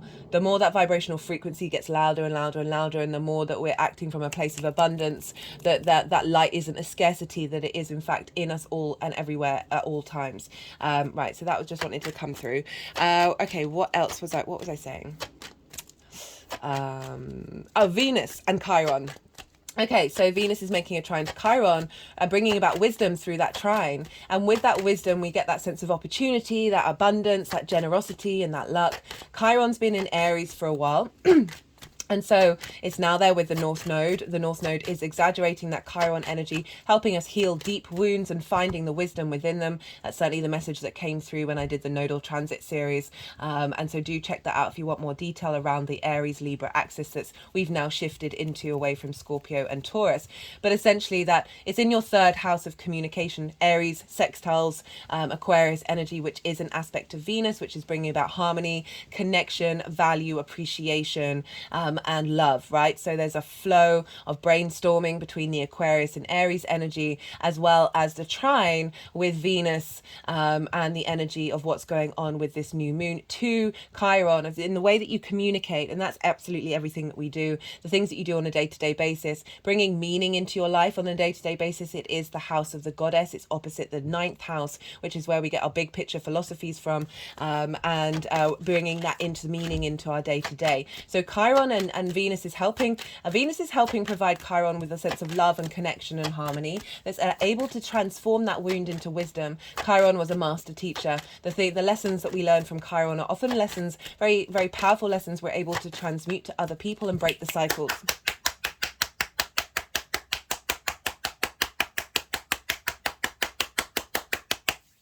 So this is some really supportive energy that then is being fed into the sun, because the sun is kind of dominating all of this energy because it's ruling Venus and therefore ruling quite a lot of the other planets except for Mars and Mercury over in Virgo. But I will get onto that. What else is going on in Leo? Well, we have 2 asteroids in the sign of Leo. Juno has just moved into Leo at the time of this new moon. She's at 0 degrees, so a very potent degree, the beginning and end degrees of a sign. And so Juno represents commitment, right? So this is your ride or die, right? That thing that's worth committing to. This is not about committing to narcissist, dysfunctional, abusive relationships. I'm bringing these things up because this is the 7th house. Business partners who don't nourish you, one-to-one clients who don't pay you, intimate friends who aren't just there's moving away from that heart space of nourishment. Juno's coming in and saying, right, we're committing now. We're committing to things that are of value to our heart space, because Venus is retrograde. She's revisiting your understanding of relationships and how you value yourself in those relationships. And therefore this Juno element, and Juno and Venus are going to be walking hand in hand together throughout Leo when Venus goes direct, which I'm going to be pulling cards on that. I'm going to do a separate little mini transit for that because woohoo mama. That it is I really like the fact that we've got this commitment energy coming in this new moon that is like a fresh new moon after all of the stuff that the fixed signs have gone through. We've also got Black Moon Lilith, which I love. I'm a big fan of Black Moon Lilith. I recommend of going and no, I didn't want that one. That was the 4 of Wands. We'll see if that one wants to come out again. I recommend checking out the mythology around Lilith. She's essentially been a scapegoat for a lot of social situations that break against the norm, break against convention. She's held space. She's been, I truly honor the energy of Black Moon Lilith. She's been a scapegoat. She's been a punching bag for a while. And I really appreciate the fact that she's held space for that. And obviously that energy is arguably signed up for that contract, and I do honor that journey, and would love us to be in an environment and a situation where that energy isn't squashed in the way that it has been in the past. Anyway, right, in a nutshell, say somebody tells you you can't do a thing, but they do it. They're allowed to do it, and you go and say to them, hey, explain to me, why can't I do it? Talk to me about it. Come on, give me some context. Let's have a conversation. Let's be grown-ups about it. Let's be adults in the room. Let's have a chat. Talk to me with respect and equality. And all you're getting is, no, that's just how it is. And that person is just very insistent on that. And you try, and nothing's happening. Right, Lilith in this situation is packing up her bags and she's leaving because she wants equality, respect, dignity between 2 human beings. She wants to move away from hypocrisy and hierarchies that don't make sense. Okay, So this is the Lilith energy. She's at 24 degrees of Leo. This moon is at 23 degrees of Leo. Whoo! So this is instilling in your 7th house of being like, right, no more messing around when it comes to one-to-one relationships. No more nonsense where someone feels like they have the right to impinge your freedom for no good reason. Okay? I'm loving this for you, Aquarius. And, you know, the Aquarius risings, you've had Saturn in your sign. You're now like pretty confident in the way that you are, right? Saturn really levels up our integrity when it's moving through the 1st house, even if it was difficult, right? I'm not denying those challenges. So what else? All of this Sun, Moon and Lilith energy. Juno's a little far away. She's at 0 degrees, but by sign, she's still involved. This is all squaring Uranus. Hey Uranus, this is the card I always bring out when there's big Uranus energy. This square was there at the full moon, but at 16 degrees. So now everyone's moved a little bit forward in the signs, and we've got that square again. Really like honing down on this is the plan. This is the energetic plan. Get involved. So, square with Uranus, what does that mean? It's in Taurus, so it's in a fellow fixed sign. For you, that's in your 4th house of your roots, your foundations, your ancestors, your past lives, your lineage, your parental figures, the roof over your head, and your private life. It is the foundational space of your chart, right? And so Uranus has been moving through there for a while, really helping you integrate your independence when it comes to your foundational space. Uranus is the oddball of the solar system. Sorry if you can hear a screaming family.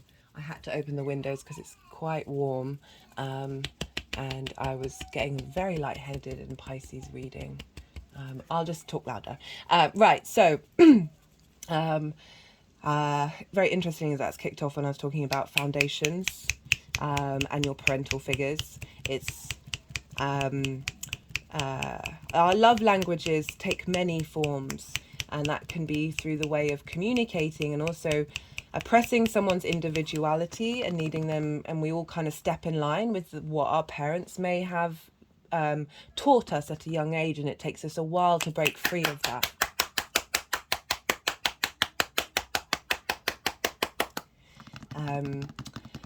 So Uranus has been moving through there. Sorry, just that family kind of, it just makes me very sad. Just levels of communication coming from a place of oh, no, I shouldn't talk about it. It's now I'm making a mountain out of a molehill. I mean, it's not for me anyway. I'm super sensitive, so like I just see the different layers of the families, different levels of the family, picking up on habits that are blocked communication and just seeing that get repeated. And it is heartbreaking, and yeah, I wish I could. Anyway, Chloe, be quiet. It's been an interesting afternoon. I've certainly been a lot more vocal. I got very political in the Pisces reading, which I usually save for the collective readings. Right, what am I talking about? Foundations. Uranus has been helping you be your independent self in your foundational space. And so often we have a lot of trauma in the 4th house because it is linked into our parental figures.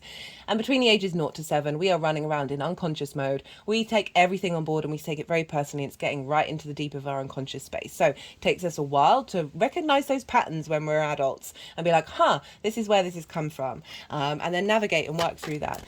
Uranus, right, the oddball of the solar system. Very appropriate. The oddball of the solar system, its axis is opposite to every other planet. So all the other planets' axis are this way with their north poles pointing up, and Uranus is this way with its north pole pointing towards the sun. All its moons are retrograde. It is confident and comfortable being who it is. You know, there's also a part of me that feels like it's not even aware that it is different because it is fully embodying its own experience,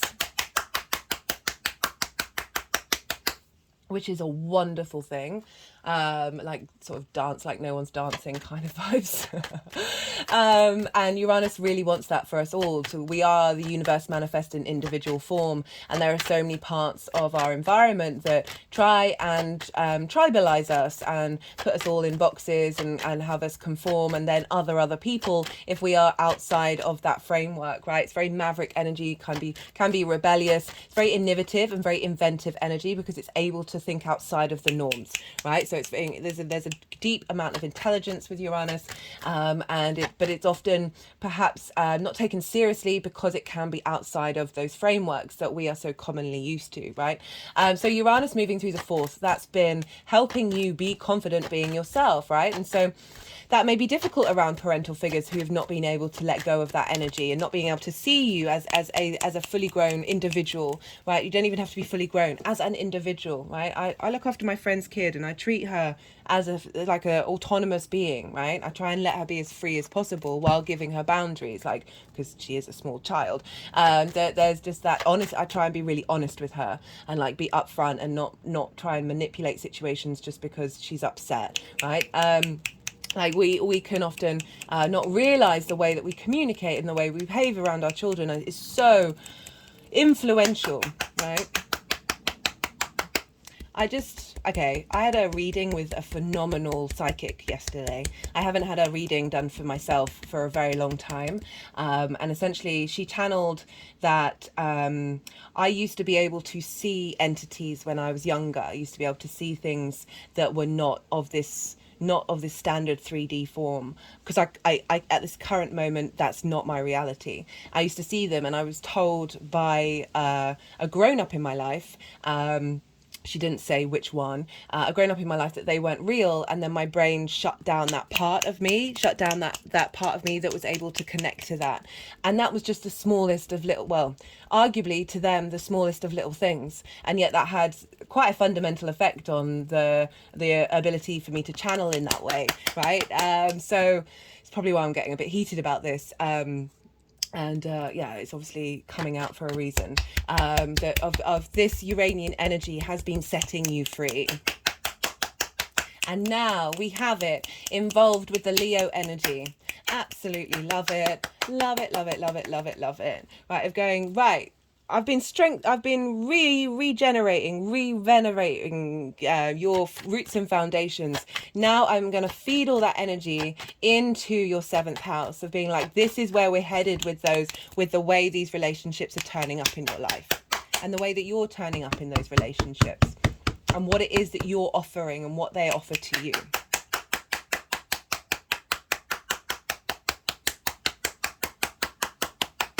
This can also very much be you being able to communicate that energy to one-to-one clients as well.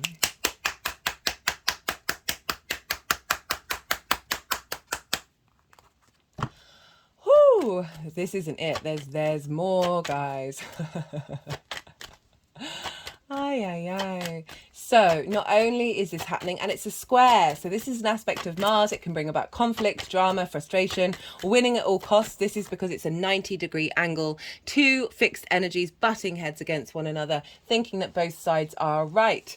So for some of you, this might be things happening in your one-to-one relationships that get a bit feisty, right? If these things show up, be mindful of them. Say, okay, think about, okay, what is the universe trying to tell me? What is my higher self trying to tell me? What is my unconscious space trying to tell me that I have not borne witness to, that may be triggering to me, that I'm now going to then start to integrate and work with in the next part of the cycle? Or it can bring up things that would have triggered you before and you're now dealing with it in a different way to let you know that's closing out an old part of the cycle before we're now starting a new dynamic.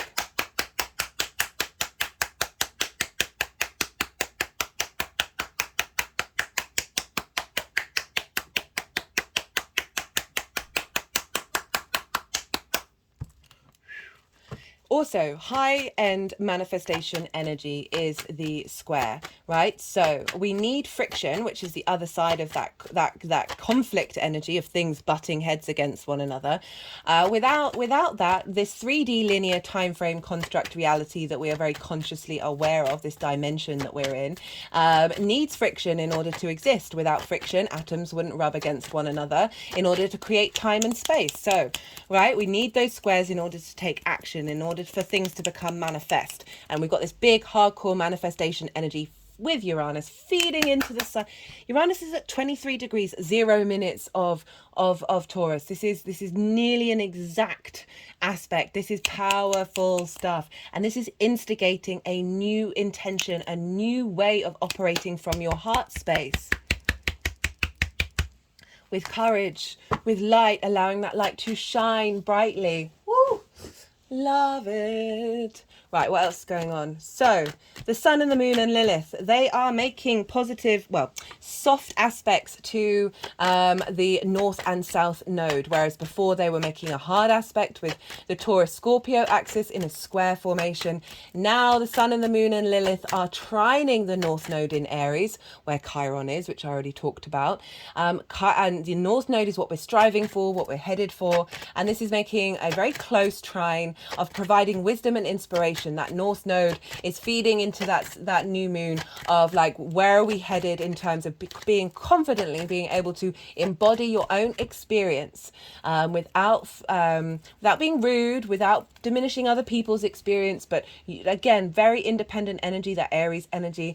And so that trine, that wisdom of where we're headed over the next six month cycle, or with that nodal transit. And then we've got the sextile with the South node in Libra, and a sextile is an aspect of Venus. She wants to bring creativity, appreciation, value, love, harmony, right? These are the two benefics, Jupiter and Venus, two benefics. So this is why they're softer aspects. There's more ease and flow with this. It's not necessarily hard work. This aspect is providing a lot of inspiration and creativity into this new moon, of thinking differently on a quantum level in the way that we operate from the heart space, because we are integrating all our soul journeys through our heart. That was the main message that came through the collective reading. I do break down right at the beginning of the collective reading, if you don't have time to watch it all, I break down the stages from that Aries hybrid eclipse that we had a while ago that instigated a really strong channeled message, and each new moon is building and building and building upon that. So go check that out to sort of get a bit more context about the next level that we're working on with this new moon in Leo. And so Libra energy is over in your 9th house, that trines your Aquarius energy. So you're getting trine, rather than the squares that you've had, you're now getting trines and sextiles to the North and South node. So we've got this trine from the South node, sextile from the South node to your Aquarius energy, and they're making sextiles and trines. So, and then the opposition in between. So that's a really beautiful, inspirational, creative energy with this finding balance between you, how you embody yourself, and how that is supported by your one-to-one relationships. So my head's just gone back. They're sort of moving around the throat chakra.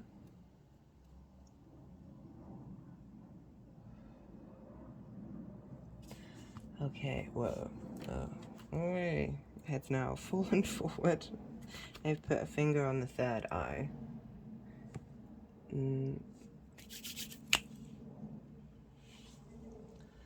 Okay. Right, what was I talking about? Yes, so the sextile with the Sun and the Moon with Libra is in your 9th house of how you see yourself in the world. Right, your perspectives is the main word. It's the house of the gods. It's the bigger questions. It's the bigger ideas and how you work through them and navigate them. And so Libra with the South node is refining, people pleasing, but also like you're going in deep. The South node is all about refinement and like really spending time and focusing on this. It's something that you're comfortable with, so you're really able to marinate it and really get it strong, really, really strong. And so this is your understanding of yourself in the world and how that is, how that needs to get an alignment, how your relationships need to get an alignment with this new understanding of how you see yourself in the world in a very balanced, fair way.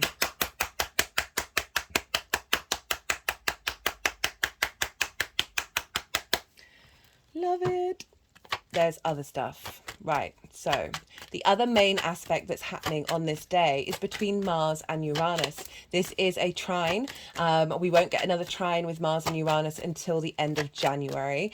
Mars is over in Virgo with Mercury and Pallas Athena. Pallas Athena is an asteroid. She represents strategy, logic, planning, embodied wisdom. Okay, so these three are all kind of sitting on top of each other. They're a couple of degrees away from one another, but still it's very much a conjunction. So Mars is feeding all of this energy into Uranus. Mercury's still direct. It's in its shadow phase, but it hasn't gone retrograde yet. It will go retrograde a week after this new moon. So we're heading towards that energy. So essentially we've got a really strong Mercury that's in its own sign, in exaltation. There's a Mercury retrograde series. Do check it out. Yeah, so again, it just seems like the transits this year are really quite transformational.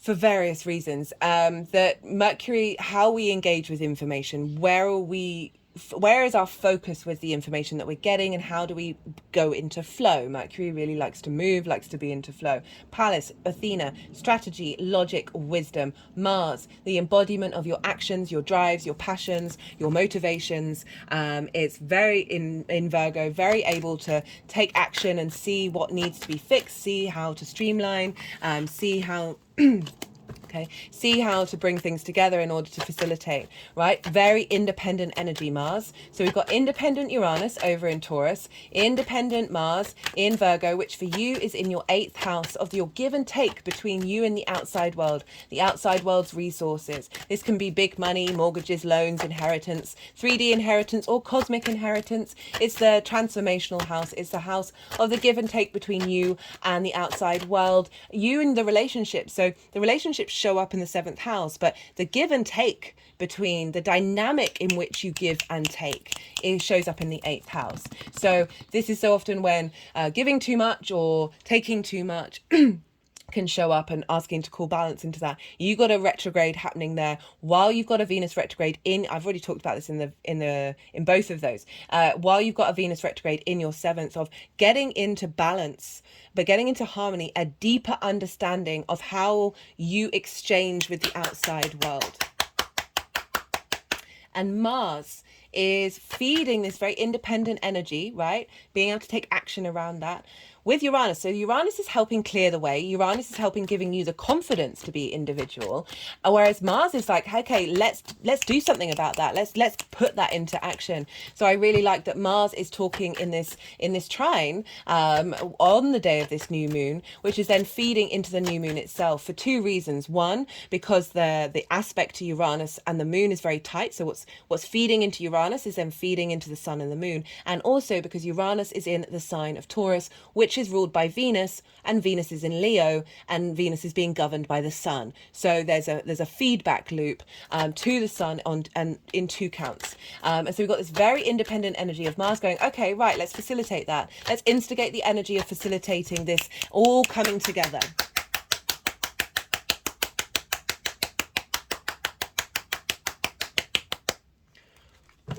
Okay.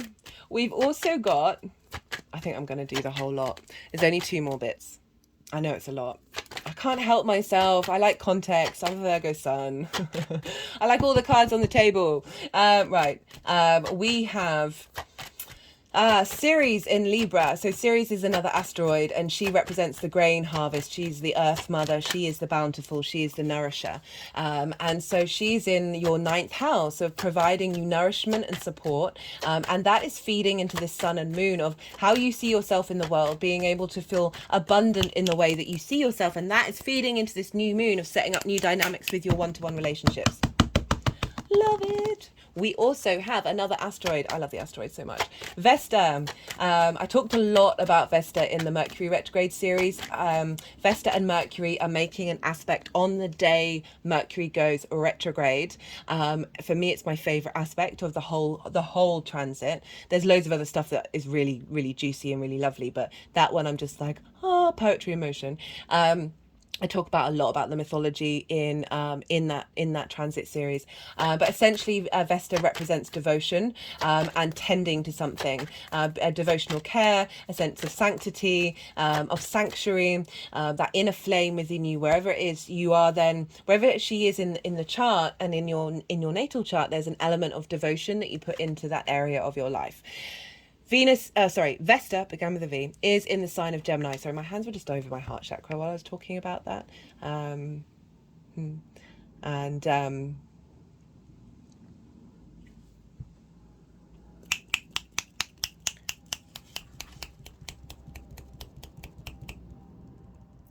So very funnily, right, so Vesta's over in your 5th house of your creation energy, but it's also linked into children. And my finger has just gone over the child that's on the death card. And the smaller child representing the inner child. Thank you, Vesta. So Vesta is in your 5th house of your creation energy. That's trining your Aquarius energy. She's in the sign of Gemini, and she's moving through there, helping you tend to your inner child, because the 5th house is your creation energy. It's the house of joy. All the things stem from the creation energy. Your fun, your amusement, your play, romance, short-term dating, love. It's the things you put out in the world that are creative, that are like your children, that you're birthing into the world. It is linked into children, and it's linked into your inner child. And so some of you, it might be linked into relationship dynamics with your children, but overall I'm getting, for all of us collectively, it is attending to that inner flame, where your inner child sits, and being in devotion towards that, and cultivating that inner child to feel free and to lose things that had authority over it, in order for it to be playful and find that joy again, and be able to move through life from that heart space. This energy is sextiling the new moon, again an aspect of Venus, which is bringing about connection, harmony, a sense of value, appreciation and love, and creative energy, so brainstorming energy. But because we're dealing with the 5th house and the 7th house, this can be about bringing joy, devotional joy, into the way that you interact with, say, your business partner, your one-to-one clients, your intimate friends, as well as for those of you who might be looking for a long-term intimate relationship, or those of you who are in it. You're getting a lot of support in terms of finding devotion connected around that joy, that pleasure principle that you have within you, and making sure that this is part of your future dynamic. It doesn't just have to be sexual, it can be in all manner of ways. We get very twisted with the idea of the pleasure principle. Everything that we do, we can find pleasure in, and I'm making sure that that is instigated into this new moon, of what is being manifested moving forward in the next 6 months. Okay. Whoo, that was everything. That was everything, Aquarius, and they're still shuffling. Right, so look to where your sun is in your chart. Your moon as well. Can't forget the moon, but the sun does rule Leo. And so wherever your sun is in your chart is impacting the Leo area of your life. So it's the same sun that's moving around in the sky right now. And so themes around whatever sign your sun is in your natal chart, and the themes of that house are potentially going to crop up during this new moon, or manifest in the next 6 months in relation to that new moon. So just bear that in mind when you're thinking about this new moon, but that will make it a bit more personal compared to this sort of more general collective reading that's happening here. Right, that's kind of everything that I wanted to say. That was quite a lot. Yeah. So I am going to go quiet. You've had the the yang day side of the reading, the extrovert, all the information, all the stimulation, direct action side of it, lots going on. You've had a lot of information. Now we're moving into the yin night rest side of the reading. This is when we need both our action and we need our rest, right? If we don't rest and we don't integrate, then we go mad. If we don't sleep, we go mad. And so this is a time when I call you just to soften your mind. Do what feels right for you. Don't try and force and overthink this information. Just let it all digest and integrate into your energy field, and see if you get any intuitive hits come up around what's going on with this new moon. Nothing needs to come up. It doesn't matter. It's don't pressurize yourself. Certainly don't shame yourself if nothing comes up. But just allow yourself that moment of rest. While I go quiet, I'm going to keep shuffling until all the cards cards have come out, and then the energies are going to want to do some energy work, and then they're going to move the cards around and put them into the 3 piles. This is when they finish doing that, this is when I'll come back and I'll start talking again, and I'll bring in the tarot with the astrology.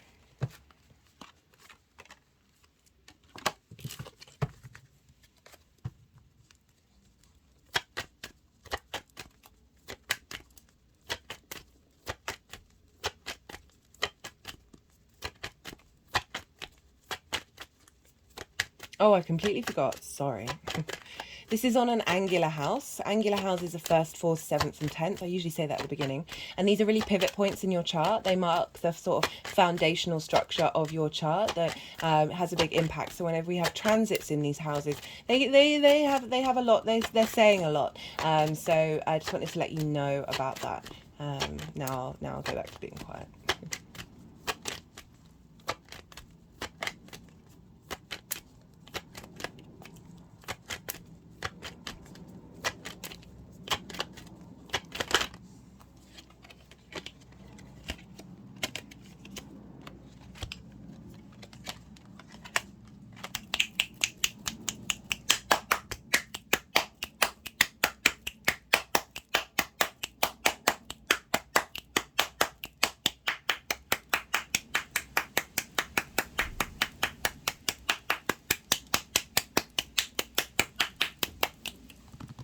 I wonder if you can hear that wind. I hope you can. It's amazing.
Okay, Aquarius.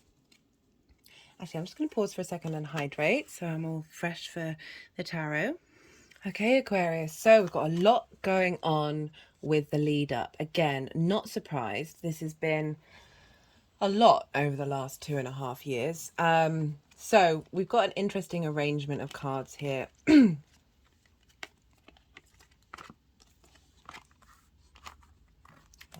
They're doing their thing.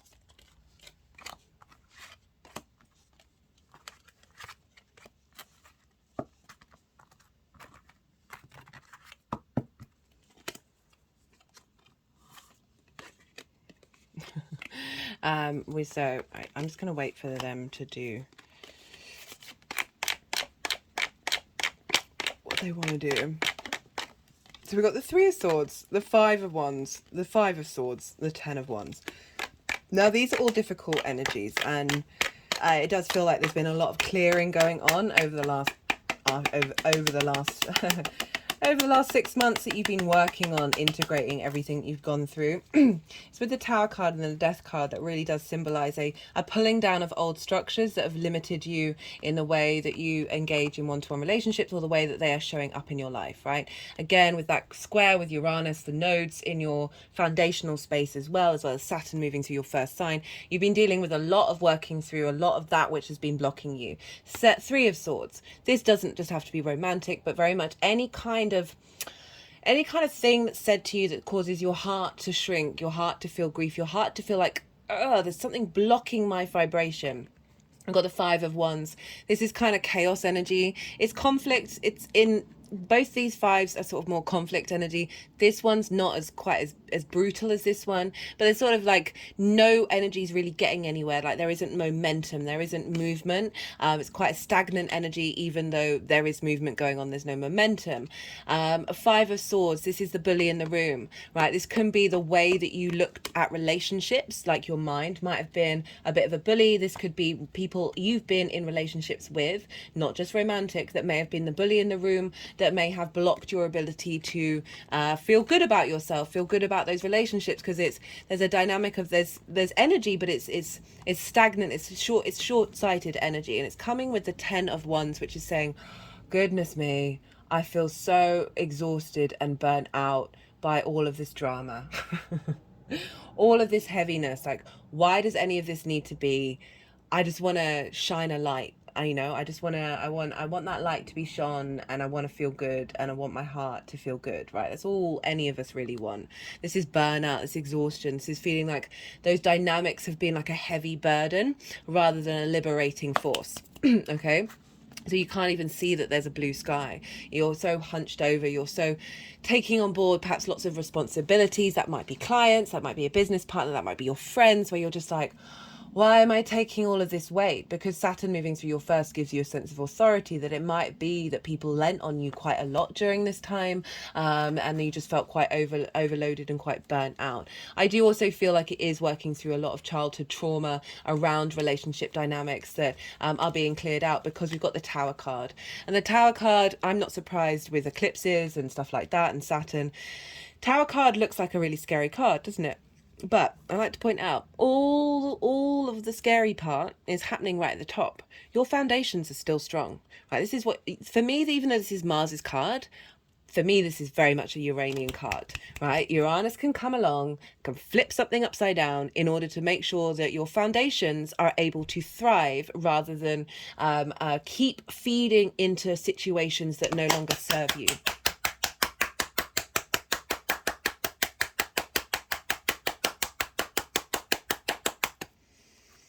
Because it's coming with the Death card and these other two cards, which are just so nourishing. It's ridiculous.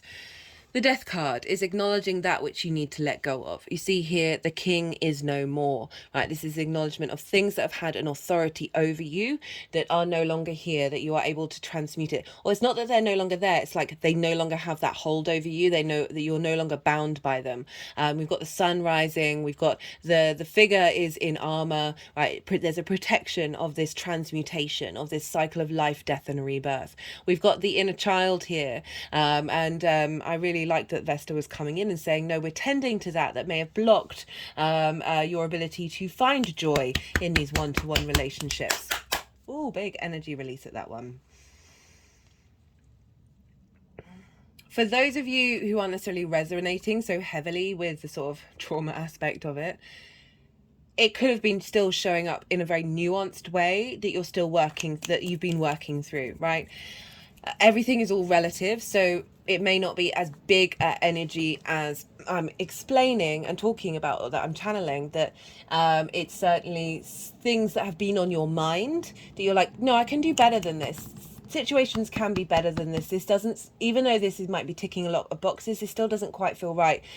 Or I feel with relationships, we're committing every day. We're constantly in a state of evolutionary growth, right? Like every day's a school day, and being able to navigate that and be able to understand there's always going to be things that you're navigating and working through and letting go, even if you are in a very good business relationship, a friend relationship, as well as a romantic relationship. So there is always that navigation. Even if it might not be as explosive as the Tower. We've got the Eight of Pentacles, Eight of Cups, and the Knight of Pentacles.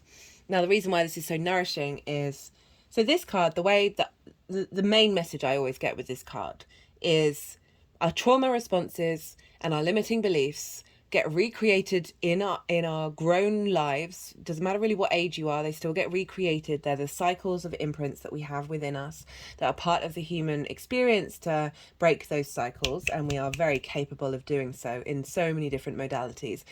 That those habits, like, can be codependency, can be all sorts of dynamics that come up when we're dealing intimately with other people, that are actually kind of not nourishing. They're kind of self-destructive is quite a big word, but self-destructive, right? And so not supporting your evolutionary growth. They're keeping you in the same loop, right? And that's our love language. That's how we then go and recreate that out in the world. And so even though, by all accounts, say you've been in a toxic relationship, by all accounts all your friends know it's toxic, but you're in it and you keep going through it, and it just keeps pulling you back.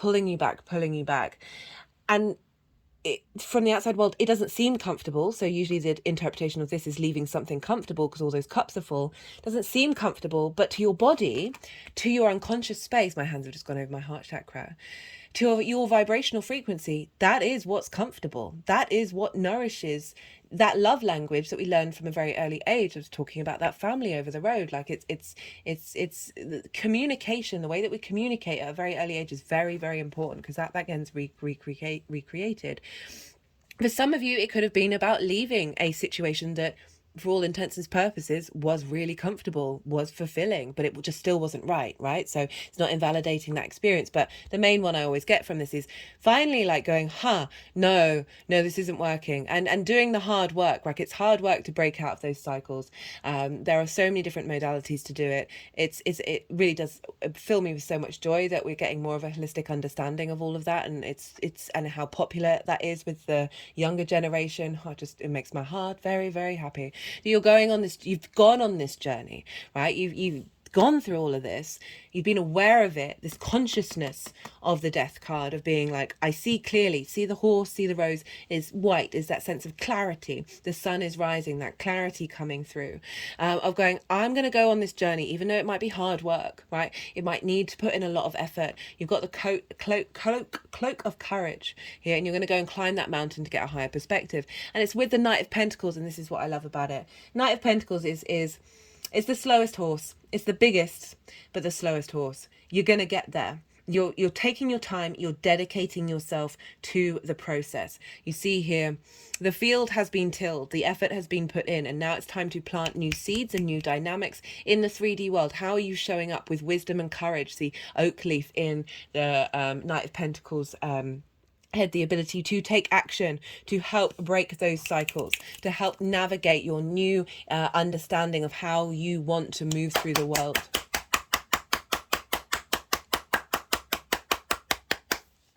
For the moon, we've got a lovely combination of cards after all of this.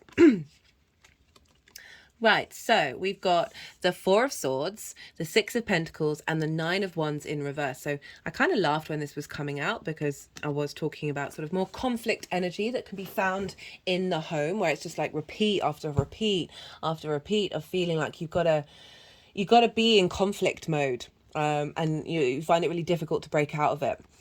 We've got the Four of Swords. This is about this moon is bringing in the energy of allowing you to feel that you are held by something bigger than you. That there is something going on. There is an energy where you're now being supported. You are now being allowed to find peace and serenity and clarity and truth. You see here, there are the Three of Swords that you have here, hanging above this person's head, but they are free from the heart. There's a sense of now integrating everything that you've been working through and then transforming that energy into the Ace of Swords, which is a new dynamic of the way that you're interacting with information when it comes to those one-to-one relationships. Again, but it's mostly that serenity of finding serenity in these dynamics. That's what's being seeded. We've got it with the Six of Pentacles. This is getting support, right? This is moving away from the Five of Pentacles where you feel left out in the cold. This is saying things are being balanced in the 3D realm, right? There is support coming in. There is a sense of generosity.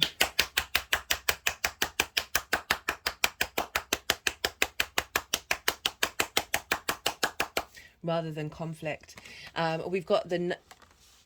What are they wanting to do? What are they wanting to do?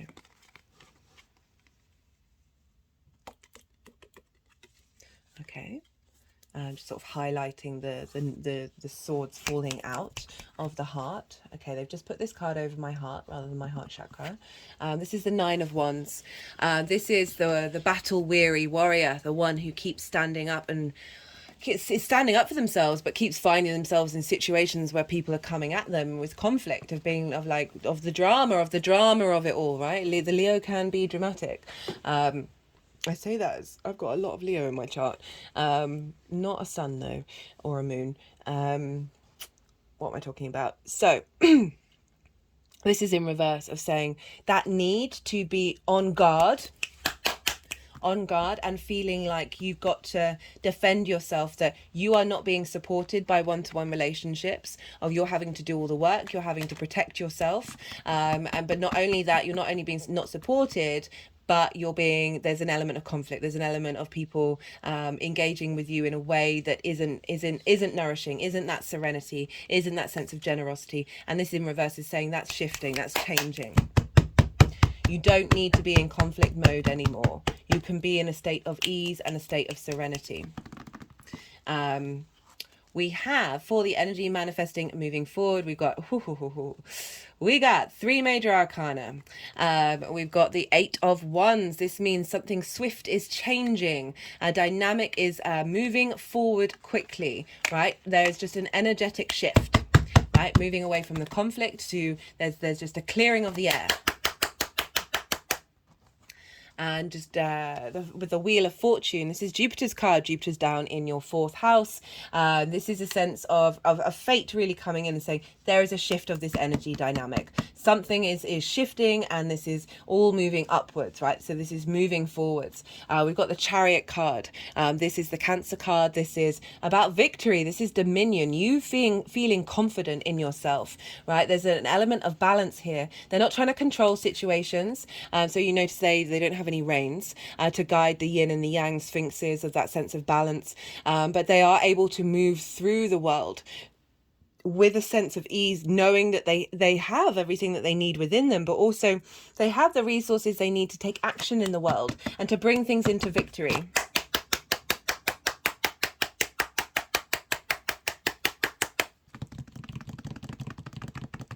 It's also another fast-moving card. Fast-moving card. These two are the fastest cards in the deck. So there is an acknowledgement of a shift of energy change that's changing fate, that's allowing you to be more empowered, and bringing about a state of a real flow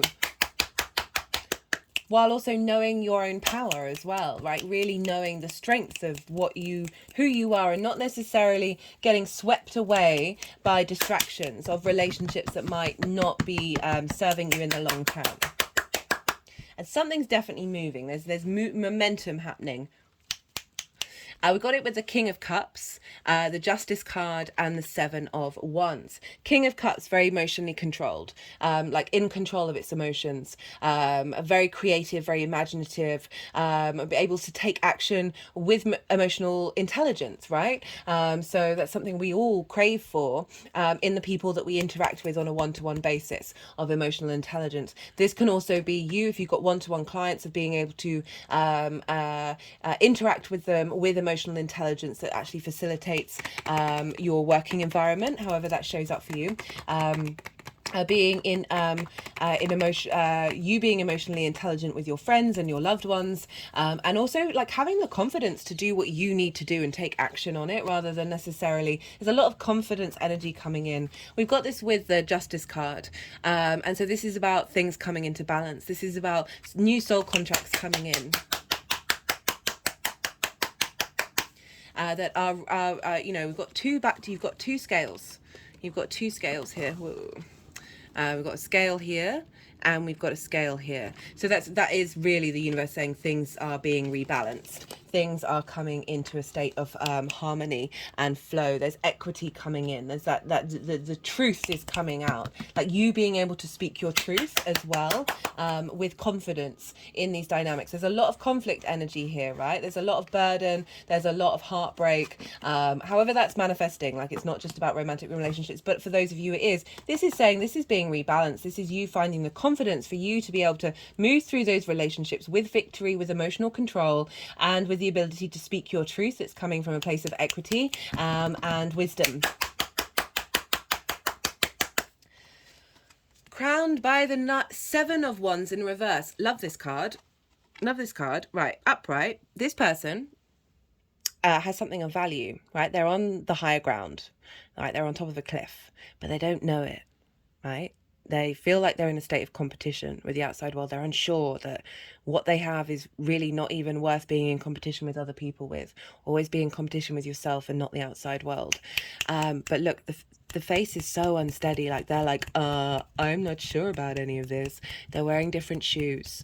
And this is acknowledging, right, nothing wrong with wearing different shoes, but wearing a heel and wearing a flat, you're going to walk funny, right? For a little bit, you're going to feel, especially when you're standing on top of a cliff trying to fight, right? There is like, oh, I don't feel confident. This in reverse is saying, no more. You know your worth. You know your worth. You know what you have to offer. There's definitely a very strong energy of confidence here and momentum. For those of you, like let's look at the dynamics of the King of Cups. It could be somebody coming into your life that represents that energy, that is bringing a relationship balance into harmony, and helping you validate what you already know, that you have something of value to share with others in relationship dynamics. Okay, right, I'm going to pull some clarification cards. All the decks in the description box. This is a numerology deck. Let's see what wants to come out for Aquarius. Remember all that independent energy. That is really showing up, that's what's instigating moving forward. Love that. Really love that. Synchronicities. Okay, keep watch for the universe when you get synchronicities, when you get repeat numbers, when you're singing a song and then it comes on the radio, all these little things. Those are signs from the universe that you are beginning to co-create, right? This is when you're in alignment with your soul's journey. Note what you're doing around that time. Note what you may have just done, right? And see what's if you need sort of a little hints from the universe, like we all do. So bear in mind what's going on with the synchronicities to just show you, okay, no, this is what's going to serve you in the long term, right? This is rather than acting on impulse, acting on intuition and observation. And observation of synchronicities is a very powerful part to bring into confirmation of what your intuition may be saying about the things that are going on in your life. So bear that in mind. Okay, I'm going to use the other deck and then I'll pull another card from there in a minute. This is the First Light Tarot. These are keyword cards, question cards, statement cards, and major arcana. Oh, what do we... Okay, that was the Death card. I'm going to keep that one in, but that did nearly half flip. So getting a repeat message there, synchronicities of like you have transmuted, you have walked through all of it and come out the other side. What should I do? Watch out for synchronicities. They are funny when they're like, no, we're just going to straight up repeat what's just been said.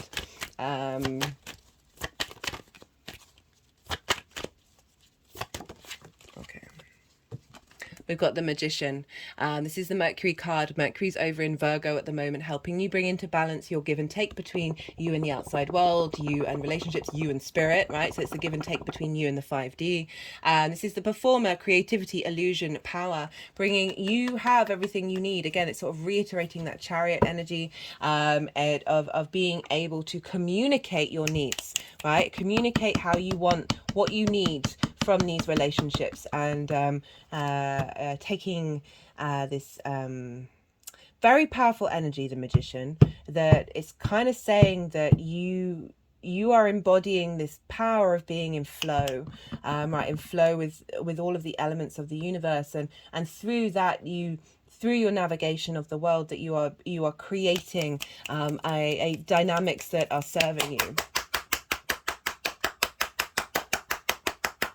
Also, maybe look to where your Mercury is in your chart. For some of you, Mercury rules Gemini and Virgo, and so that Gemini energy is in your 5th house of your creation energy, your pleasure principle, that which brings you joy. And so I'm kind of feeling like it's highlighting both that Virgo and that Gemini energy of the give and take between you and the outside world, and the joy. Right, being in your power. This Mercury retrograde isn't just affecting Virgo, it's affecting Gemini as well. I'm feeling quite nice after that one. One more card for Aquarius. Let's see what wants to come through.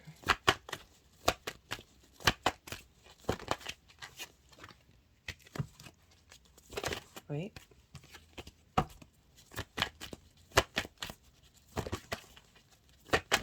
Oh, no.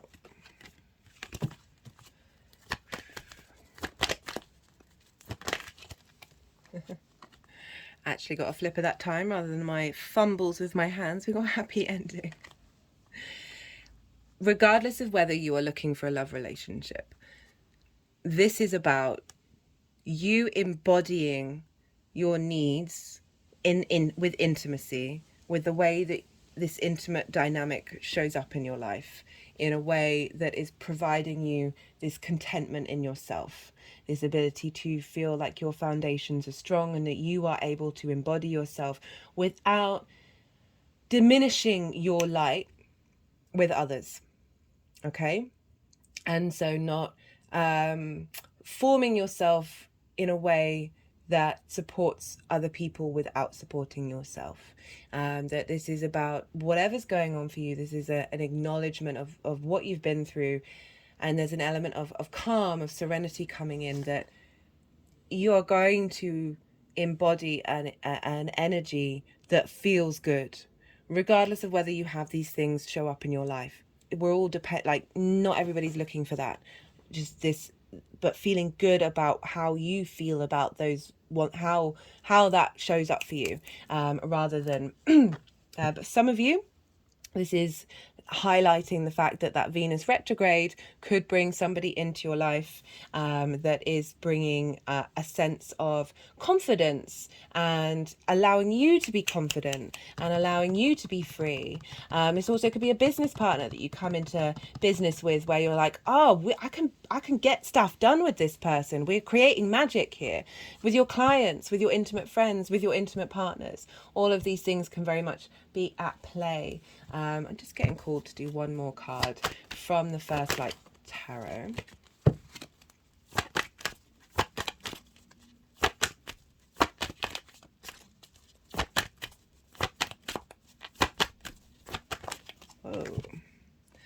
We've got the Devil, trapped, loss of freedom, fear, ruthlessness. It's a 6 as well. Again, protected. This is being released. This is being released, this energy. We've got, yeah, there's whatever negative connotations around the Devil card, these are being set free. It's also a very powerful earth magic energy, Capricorn energy, and yeah, it just feels like there has been a lot going on that you've been clearing, and this is an acknowledgement of those things that have that have had authority over you are falling away.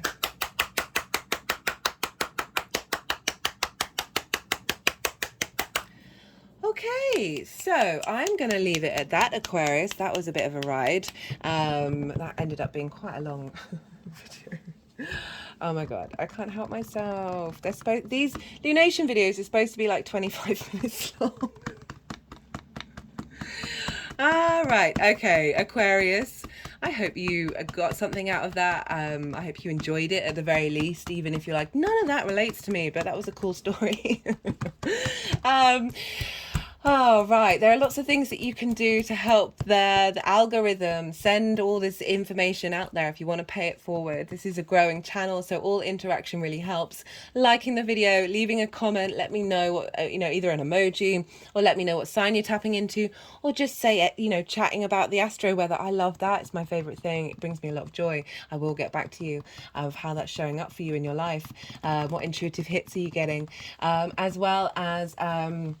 yeah, there's other things you can do, but I'm going to leave it at that. Aquarius, thank you for your time and your energy. It means a lot to me to be able to be here and do this for you. That was a lot of fun. Be good to yourselves, Aquarius. Be good to those around you. And most importantly, be well until we meet again.